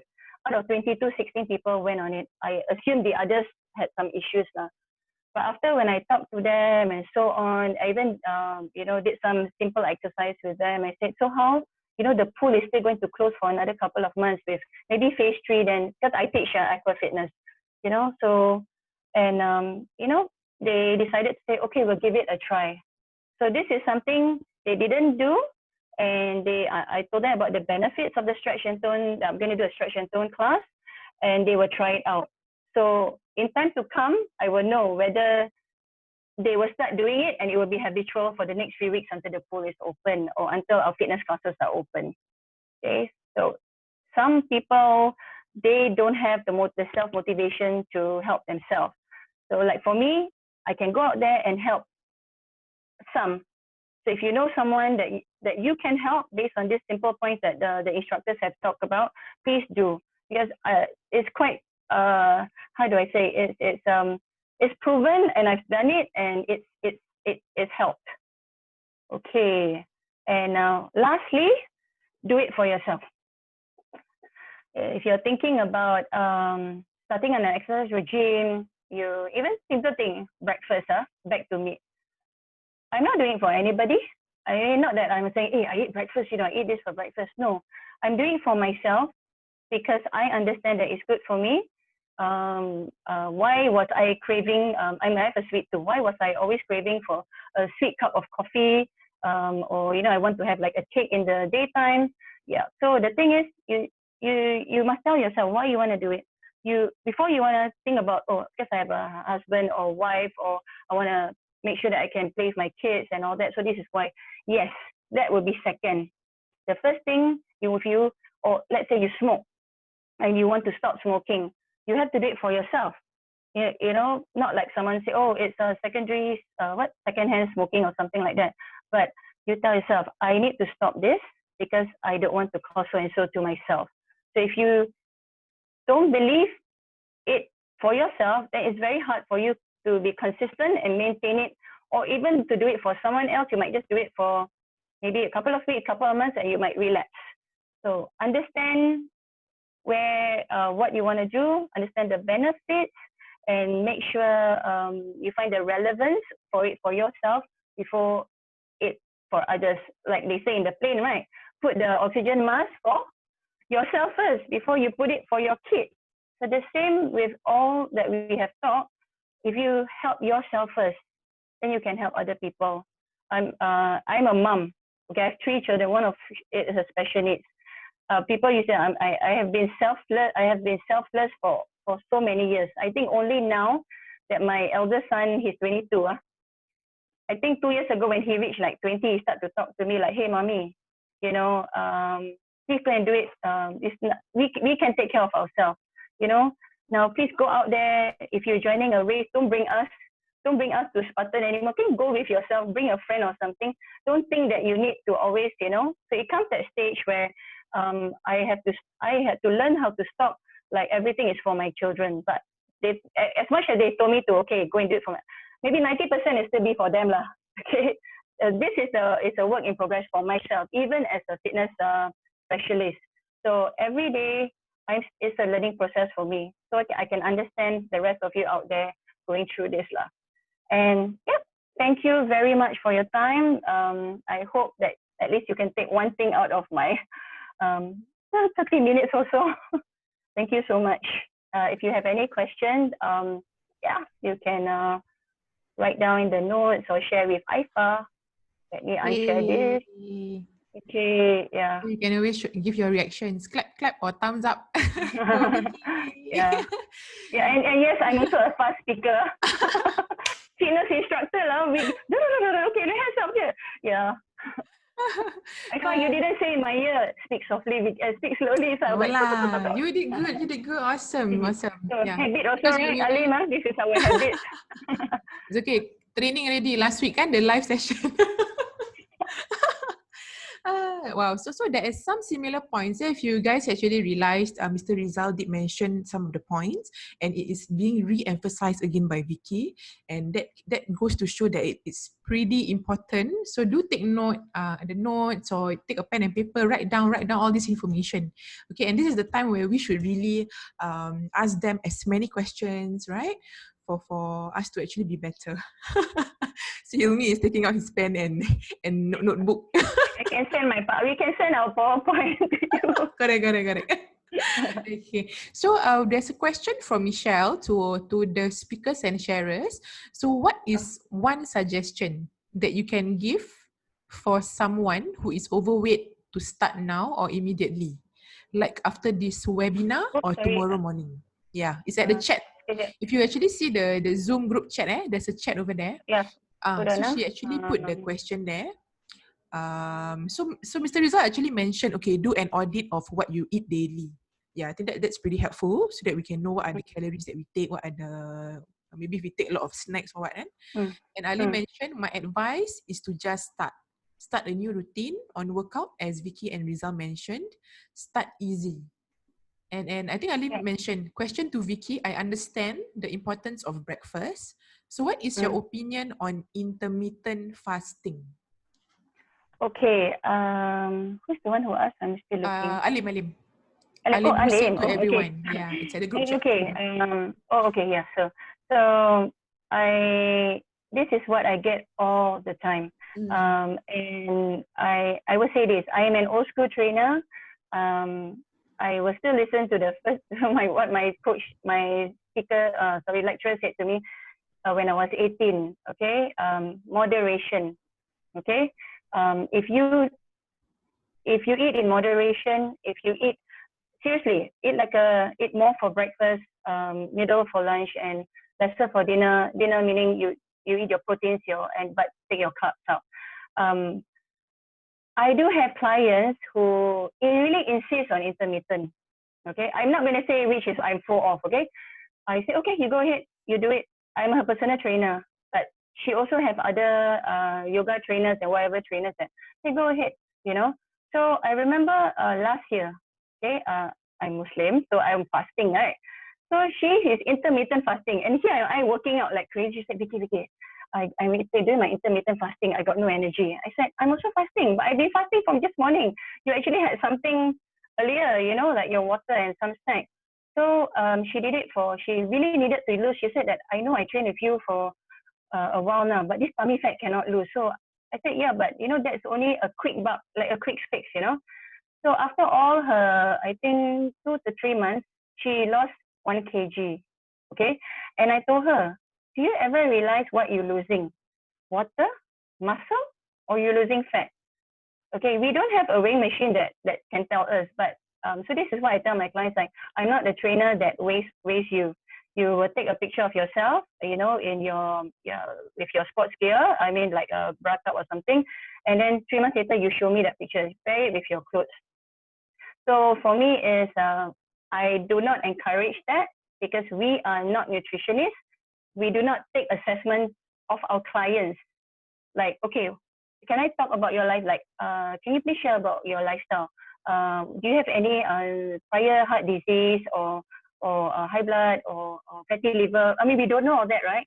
Did we take or keto? What if I give her and then she's like, she is cannot eat too much carbs or protein diet. What if she go over protein and so if they want to do it, I let them try. But if it fails, then I tell them this story. You know what I mean? So we always must remember, even nutritionists, I seen my clients questionnaire, right? When she does with a nutritionist, and she need to give a blood sample.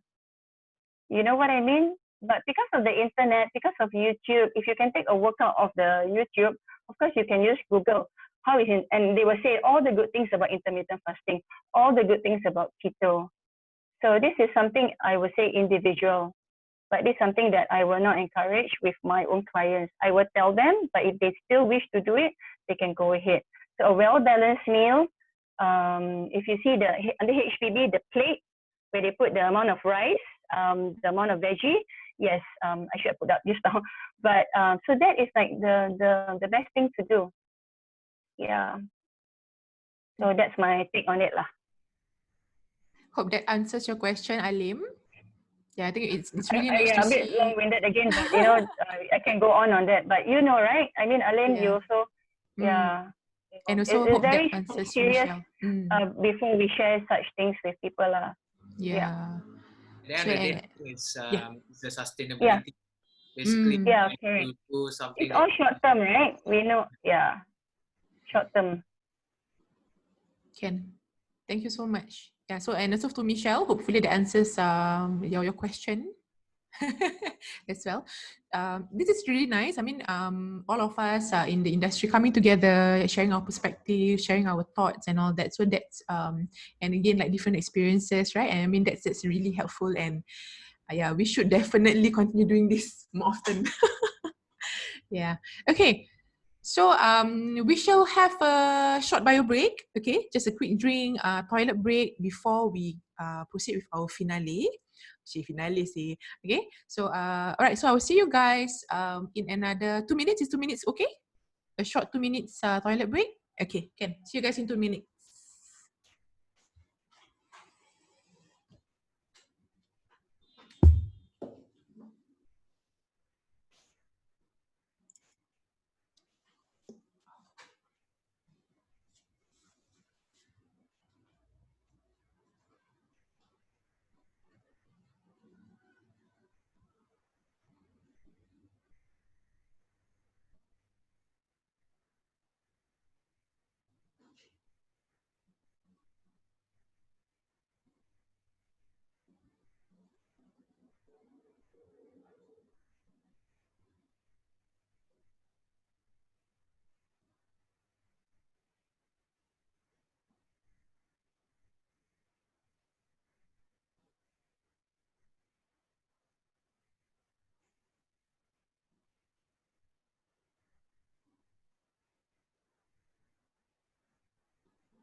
Okay, guys, so if you are back, okay, do comment in the section or to say that, hey, I'm here, so that we know that we can proceed with the session.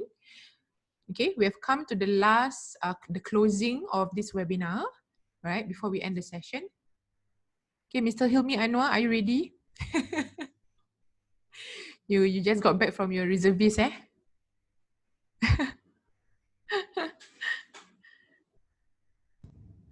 Hey, I'm here.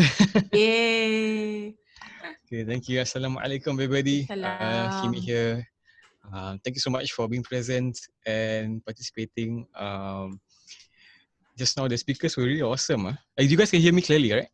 Yes, very clear. Nice. Each individual speaker came with their own set of experiences as well as expertise and how they've dealt with their own life, and the journeys that they have had are something that people cannot rule them out because they've gone through it and they spoke with full sincerity and honesty, and that's really where and how we should start any journey lah, with sincere honesty. Just now when I read Michelle's correct? Michelle's Michelle. Yeah. question about overweight, how to start immediately. Wow, this is the kind of question that we always get. Sometimes we were like, okay, who's saying this? Because it's really important that we know who's asking, and we have to be be careful because we can either make or break this person's start off or restart in their journey. And for most, just like how every individual have their own kind of cognitive functions, own set of motivation, values, their own belief systems. So does the kind of advice and the kind of solutions we can present to them. Sometimes presenting solutions that are irrelevant to them can also make them even more confused. And when there's confusion, it can also be a way for that little voice in the back of the head to tell them, hey, complicated lah, no need lah, So, alamak, it's really important that we know who we're dealing with. But like I mentioned again, the sincerity and the honesty of the speakers before me, and for Sis Aifa from the start, and Sis Aifa that we know, who's not here unfortunately, the her blunt honesty is something that is really refreshing and really what people need to know, especially when we listen to Vicky mentioned just now.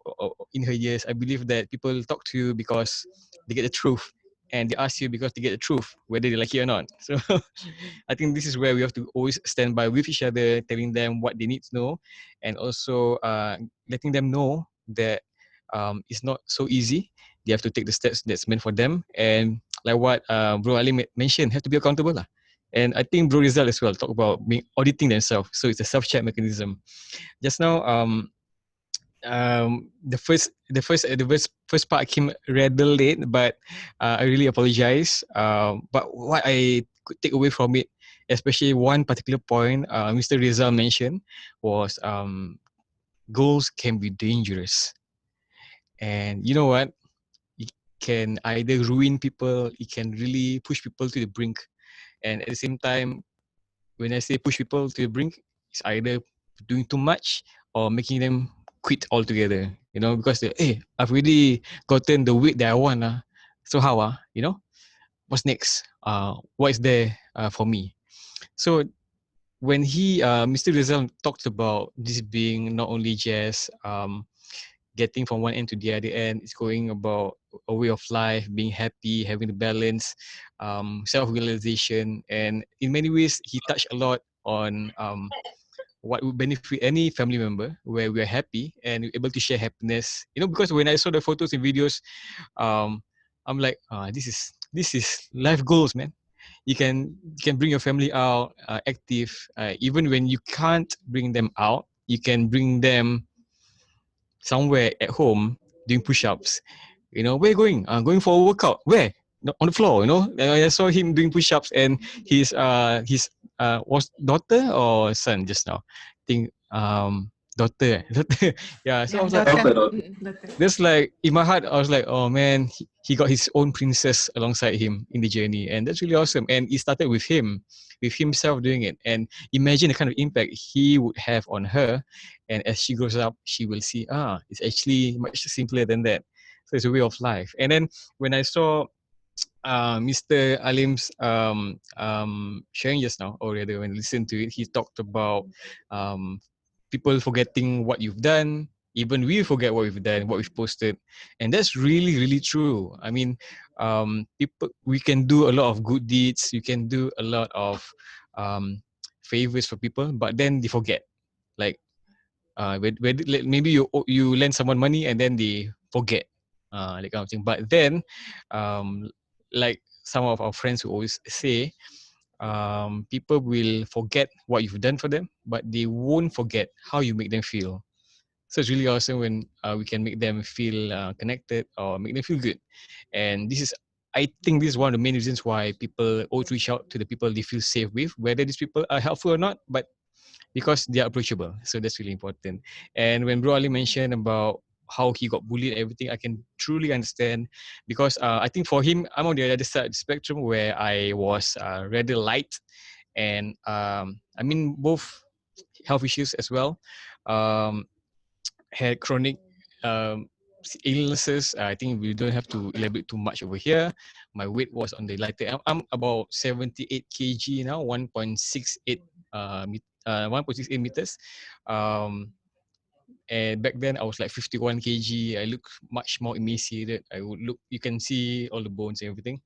Um, and people always push me around for how light I was or how skeletal I looked, how unwell. And a lot of comments are unwarranted comments. And you want to do something new, but then you are shy, or rather, I was shy to tell people what I wanted to do, like take supplements or start exercising. Then fear of judgment. So it's very hard to be open when all you are met with is this kind of negative pushes from people, or like, oh sure or not, that kind of thing, or without asking for advice, you're like pushing it and shoving it down your throat, that kind of thing. It's really difficult. And I think that personal strength, from what I saw from the amazing Mr. Alim, was like, this guy has a lot of strength. And it comes from within, and he was able to take positives along the way for himself. And I think that's really important. It's like when you're going farming or gardening, and you take the roses that or flowers that you want, that will make you happier or make you go forward, that kind of thing. Okay, sorry. Then next one, when I these are my takeaways lah. Okay. When we listen to our coach, our esteemed coach Vicky here, of 24 years of 25 years of experience. Yes. Oh, oh, 7 years. No, 25, 25, 25. Okay, 25. Okay. So I think it's like hitting a dead horse, talking about the importance of water and nutrition. I mean, nowadays, people use infographics. Oh, you need to eat this and this and this and this. You need to eat this and that, or else, there's so many of these kind of things going on. Keto diet, this diet, that diet. And I think that as this go, in this current day and age, a lot of people, personally, from what she shared and what I can also relate to as a trainer myself, people nowadays lah, especially the younger ones, or people who have not gone through enough, they don't have consistency. And this is where we keep on beating about, like, hey, you need to do until it's done, make it into a habit. Don't think too much, don't overthink. Sometimes that's what we say lah, but actually we really want them to go through the whole course and meet the milestones that would otherwise come earlier for others, and for some people it come much later. And at the same time, reassess and reevaluate their efforts lah. But then again, everyone, at this day and age, especially with circuit breaker, COVID, last time, my groups, for me being the founder of Muslim Muscles and some fitness groups that I run, we have running groups, we have trekking, walking, swimming, we have a lot of outdoors. And then suddenly we cannot go outdoors, that kind of thing, as a group. And then these individuals will actually message me, send me a DM, send me a PM and say, how can we do streaming or not? So I just walk around with a camera, so I'm walking properly. What? Walking properly. Another one is like, how bro? Because I also do personal training with some of them. I want to work out, but then cannot use the fitness station. I want to work out at home, but then I shy, that kind of thing. So there's so many buts here and there's, but they already know what they're supposed to be doing. This kind of thing. It's just that they want someone else to be there for them. And me having to mention this also is due to the fact that there are those amongst us who are introverts, those amongst us who are extroverts, those who relish in being seen, those who don't want to be seen. Those like for me, me and my wife, we are both introverts actually. According to Myers-Briggs personality, I am a cognitive function. I am a INFJ. My wife is an INFP. So we are both introverts, and we were quite happy during the circuit breaker because yes, there's no one around that kind of thing. And then less things were happening. But then for our friends who were the kind who needs to be in a setting where there are friends and family around, they can only work out when there's a group and all that. Wow, they like what Coach Vicky mentioned, some of them got depressed. And I think this is something that it's really important that when those of us who have what semblance of knowledge or wisdom that we can either impart from our own experiences, impart from what we've learned from this webinar, I think we should do it through action and through sharings with those we care about, with those who are with us.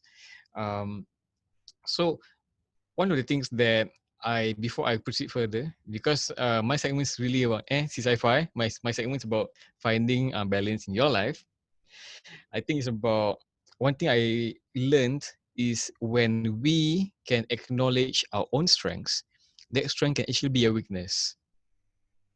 I think this is something really important because for me as an entrepreneur, as a person who does events and who is always handling organizational behaviors, sometimes we need to look for strengths in people. So when I ask people, or even for myself, let me speak for myself, I guess. I think let myself hold accountable. Sometimes I think about what strengths do I have? I think I'm a good speaker. And then that's where it actually can be a weakness. Because sometimes when we think that we are doing something good, because we put in effort in it, it can actually be a weakness because we are aware that we are putting effort in it. When in due fact that when it's something that's easy, that you don't put effort in that particular trait about yourself, that is actually the real strength. And the weakness is the part of ourselves that is the weakness lah. The part that we don't, the part that we put in too much effort is the one that is actually the weakness. But because of how we think that we're doing well, because after we've done something, we feel good about it, then we think it's a strength. Okay. So why I mention this is really because when we're in this fitness and wellness in the whole general sense, for me going back as a NS man, sometimes we ask, being an NS man, we have family, we have a household to take care of, and then we have reservist trainings, and then we have outside of work related things. We ask ourselves, what is in it for me? And same thing goes for health and fitness. Like if you do not know what you're doing for whatever reason you're doing, you can lose direction. And this is in line with when you have goals, it can be dangerous when you hit that point you've already achieved and then you don't know what else is there that will be of interest to you, that kind of thing. So my mentioning this is really because I always believed, especially in the Asian sense, especially for myself as a Muslim, and many of my clients are Muslims, whether it's through study skills programs that I run or the fitness and wellness programs that I run, I always talk to them about PADI. P-A-D-I. Okay, what is PADI?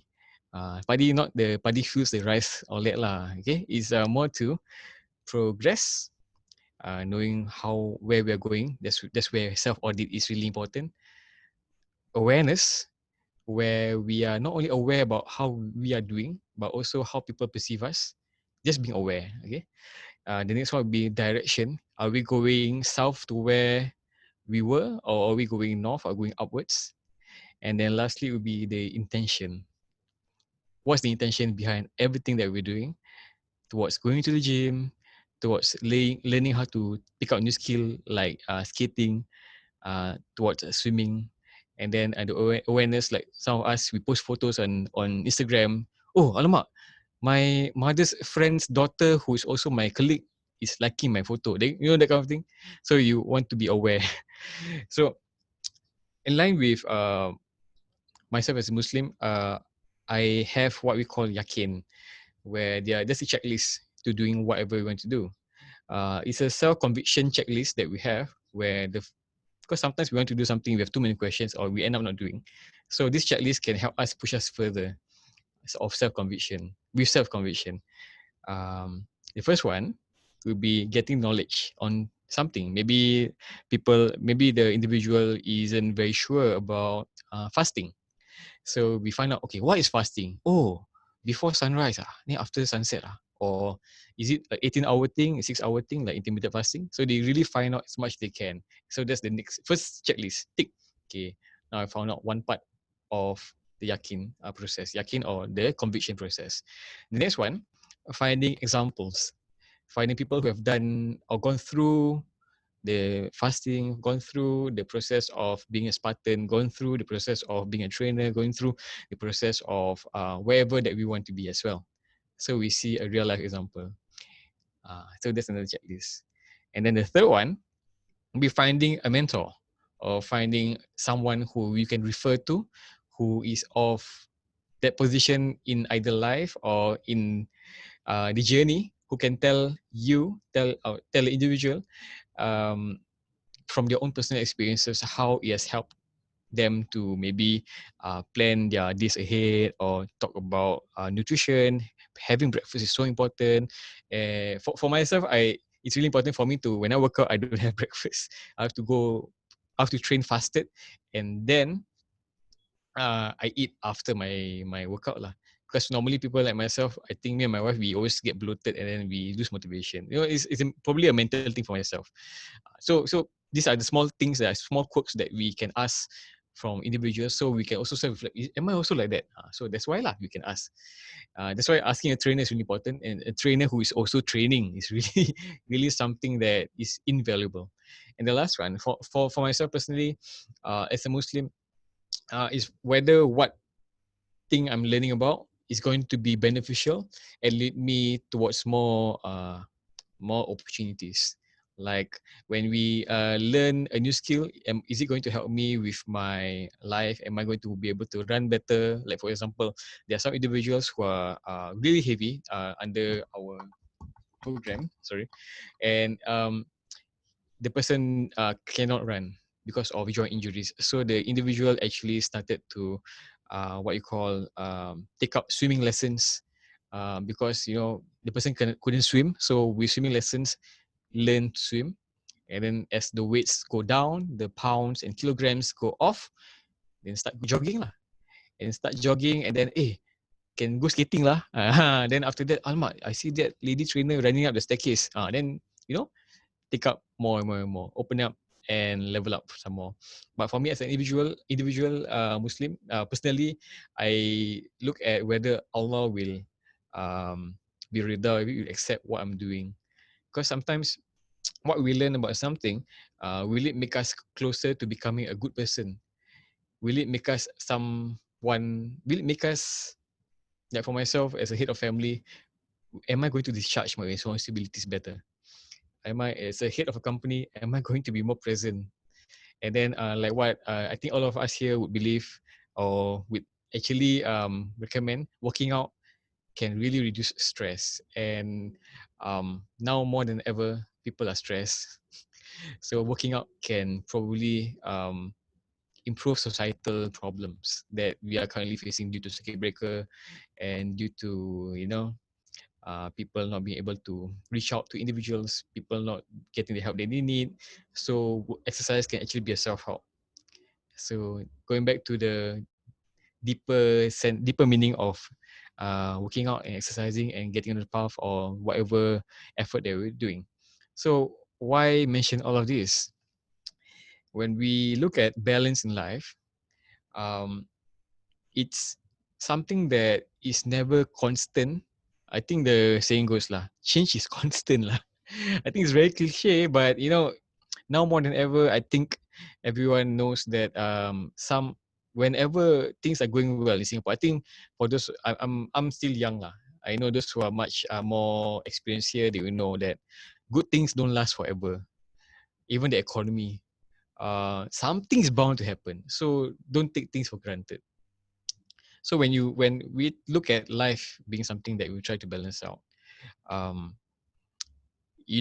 some people, they want to start working out and then they cannot be there with their family for social outings. They cannot go join their other friends for dinner because they want to reduce the temptations.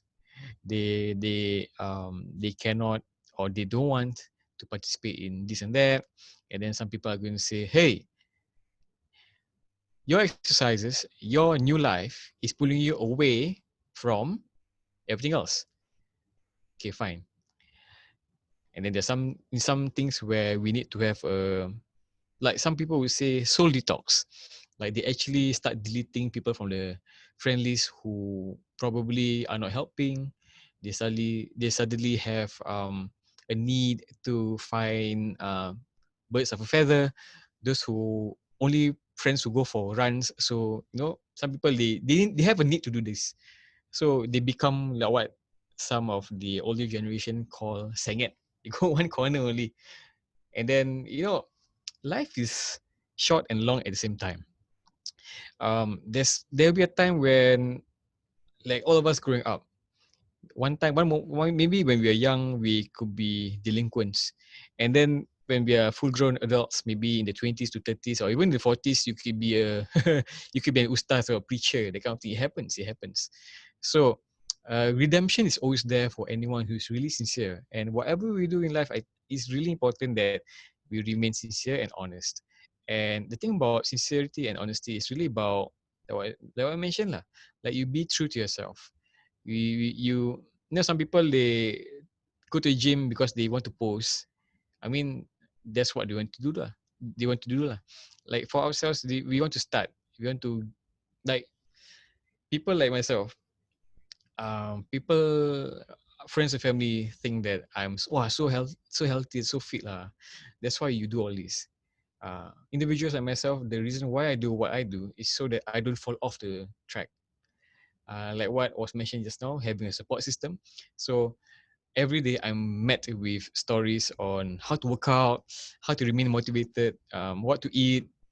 Coming to the office, I'm in the office right now, and my friends would ask me about, hey, what do you do to maintain? Because many of them put on weight. So I told them, this is honest to God, that kind of thing lah. I didn't exercise as much as I normally would during this phase.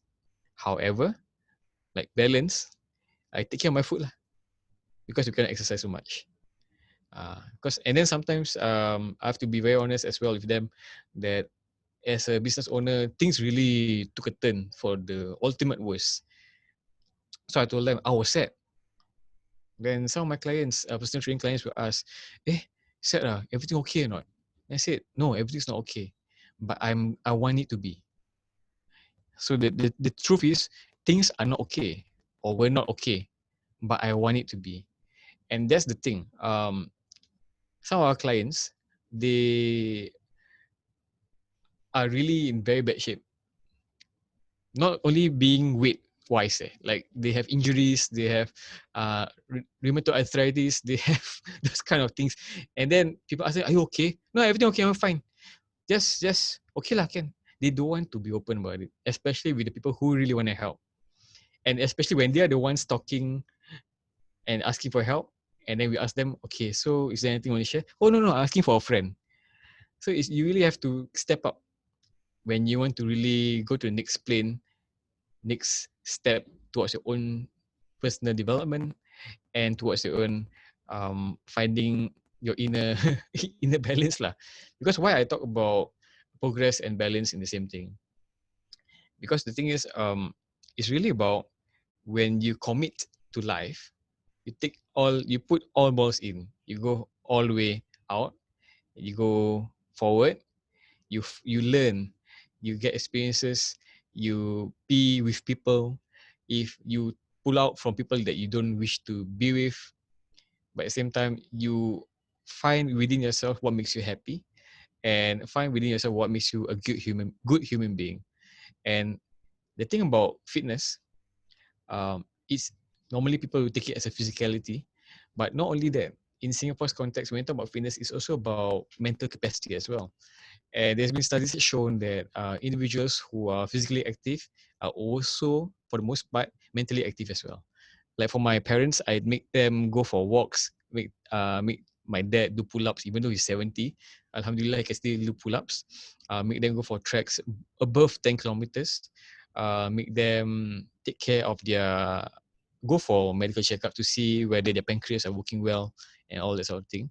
So be very sure of what they're doing works at all times and not take things for granted. And this was a 12-year process. I have family members who were saying like, of course lah, your parents, they're healthy what? They're healthy what? But you know, the funny part was that my parents were or are older than all of these other uncles and aunties who are siblings to my parents. So I told my uncles and aunties, you know, many of you always tell me in the past that things happen because it's due to genetics. Things happen due to, you know, it's life. But it's the small things. It's the balances that you have. It's the thinking about future proofing. It's thinking about your present. It's learning from the past. It's knowing how to invest in those around you. Learning to invest within yourself. And then that's where you have this equilibrium for yourself. They can keep on going forward. So that's what my mom and dad, they, alhamdulillah, they are still able to work, make an income. They are doing volunteer work, going around helping, you know, friends and peers who need help, who are going through cancer, who are like 10 years younger than them, um, helping them do chores at home, giving advice. My dad does talks for people who lost their jobs and put them in for security firms. Um, he sponsors madrasas and all that with his extra income because he's able to work. And his pension, he used his money to supply events here and there without asking for any dime back. He just told me he's just happy that he's able to function, and what he really wants is a happy afterlife lah. So he was doing something that was making him happy in the inside, knowing that he's really going to his 70s and going to his 80s. He has put for himself what we call future proof. So he's future proofing himself. So as he gets weaker, when we get older, we naturally get weaker. He dangles a carrot for himself to want to prolong his health and wellness as much as he can, so he can continue doing so much good as long as he's still alive, rather than thinking, now it's time to retire. So back to where I talked about just now, about being honest with yourself. You must also be aware of what you are, and at the same time know what you want, and really hold on to what you want. Like, I want to become healthier. I want to do this. I want to take up courses. I want to learn. I want to learn from the esteemed speakers over here. I want to pick up habits steadily, have consistency. This sort of words, this sort of affirmation. And then probably, like, for what I think most of us know, sorry, I know I a bit long. So, love languages, even sometimes you need to, pat yourself on the back, or you need to manja yourself. You need to tell yourself, or with some sort of self-awareness, when you already know what you need to actually move forward. Like, for example, love language. Like, for my love language, I need um what you call this, acts of service, and time. So gifts. So with my wife, I always tell her that sometimes I always tell her, like, when you see that I'm unmotivated, just walk with me, just go exercise with me, or buy me or get me a drink or something, so it will perk me up. So that way I will never fall out from my own personal bandwagon so easily. Maybe besides these two, maybe you need words of affirmation. Like, for my wife, her love language is words of affirmation and touch. So when she loses interest in working out, I will tell her that you're going to be fine. You're going to be fine. You can do this. You know what you got to do. Let's do this. Words of affirmation. And then the next one would be touch. I mean, last time when she was my trainee and we were not married, I couldn't touch her lah. So what I did was I touched her heart, you know. Now she's laughing at the back. Okay. I couldn't touch her, haram, you know. So I touched her by telling her that, you know, if you do this, you're gonna make people happy, you're gonna make yourself happy, you're gonna feel fulfilled. Remember last time you couldn't do this, now you can do it, you know, make her feel that there's some sort of achievement for her to hold on to. So that's touching lah. Now I just like, oh lah, sayang sayang, then pat her head. Then the last one will be time, quality time. So sometimes when you really need the support yet that will drive you to getting towards where you want to be, this time it can be gifting yourself, treating yourself to new sports attire, like what uh, Vicky had mentioned just now. Like what Rizal, I think Rizal does it best. He spends time with his family. I think that's the best. I think that's something I would really want to apply for. I don't have children yet, but if I were to have children, I think I'll do that lah. Work out everything I'll do with them. Then suddenly my children will ask, "Hey, you want to go for a run?" Okay. So I'll be okay, bopian lah. That kind of thing. So you can set yourself up for what you know will work for you. So it's easier for you to stay within the bandwagon, to have the balance, so you don't fall out and off into obscurity lah. And hence, when you talk about finding balance in life, it's really a holistic view that you can apply on not only your finances, your business, your works, your family. Is finding the safety net before you fall and finding the ceiling to keep you motivated. Something from with that aspect. Yes. The there's something in the chat. Something in the chat. Oh, it's a journal by Michelle. Yes. So Michelle actually shared some journals that we can use to record down. I think there's a calendar. It's like a calendar for those of you who you can actually download it for the month of June, July, August. Just for those who want to kickstart. You can share this around also for who think might need. Then there's also a personal journal on I think it's just to take note about what we have done and stuff like that. So I think that will be, at least it can help with regards to recording and auditing, right? Yeah. Oh, that's nice. That's very thoughtful. I think this is some of the things that people like myself would really appreciate. You know, you give me some tools I can use. There are some people who appreciate words of kindness, like, you know, Aifa, our host and moderator over here. She gives a lot of words of kindness and support.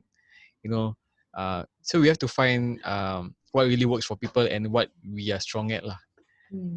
Yeah, so I think that the other participants here, each and every one of them are really special because they are here. And I think that, you know, when I have male clients, this is something I think I can speak honestly and frankly about all this, right? Yeah, boleh lah. Boleh je, So go je. I have there's this I don't think I can name drop MPs Okay. So this MP, particular MP lah, he's a young guy. I think I just made it quite clear. He mentioned that guys don't always join all these sort of events or programs or don't want to go for personal training so often. So I told him lah, like for the most part, many of us has responsibilities and many of them who actually finally, when they have children, their bodies really change. Like what Mr. Rizal shared just now. What that's like a serious thing, and because when you have family, you really want to sacrifice without a second thought. This is true. Without a second thought, you just put them first. So for guys, they wouldn't want to do something that pull them away. I think, okay, both guys and girls lah. Okay, balance balance. Any parent wouldn't want to pull themselves away, and anybody who is committed to something, they wouldn't just want to half-heartedly let go and then go for their own personal thing. So what I mentioned to him was that for the most part, from my side, what I shared with the Muslim communities that I've done was that we need to share something that they can also share with their family, or at the same time when they have joined in this kind of webinar, seminar sort of thing, right? It's almost like after this they get a kind of certification or a kind of extra hidden secret knowledge that is sure to help. You know, like given some secret power like that, like they level up like that. So when they come to their own family, to their wife, to respective wives, to their children, they have something that they can offer, like almost as if they themselves became trainers. For the ladies, for the most part, they do it for themselves to become stronger. This is quite interesting. They really do it for themselves, uh, out of love for their family. They want to be present. So for the most part, we always give them a lot more motivation than we actually give them a lot more tips. Normally, for this from my side lah. So this motivation will push them to um, stop people from giving them negative thoughts, and the motivation that we give them also helps them to share whatever that's positive and let them build their own brand of motivation to their own loved ones and family. And I think that that's the main reason why fitness individuals are always so motivated, because they are with motivated people, and then when they're away from them, away from motivated fitness people, they meet not so motivated people, but they have this reserve within them like a battery. Yeah. So this is one of the things that I think that I really need to share, especially it's lacking now that we don't have as much contact with people due to CB. Yes. Okay. So I think that is all for what I shared today. May Allah Subhanahu wa Taala bless everyone here, bless the host, bless speakers, bless all participants here. Yeah, I think I give a hand to Sis Aifa.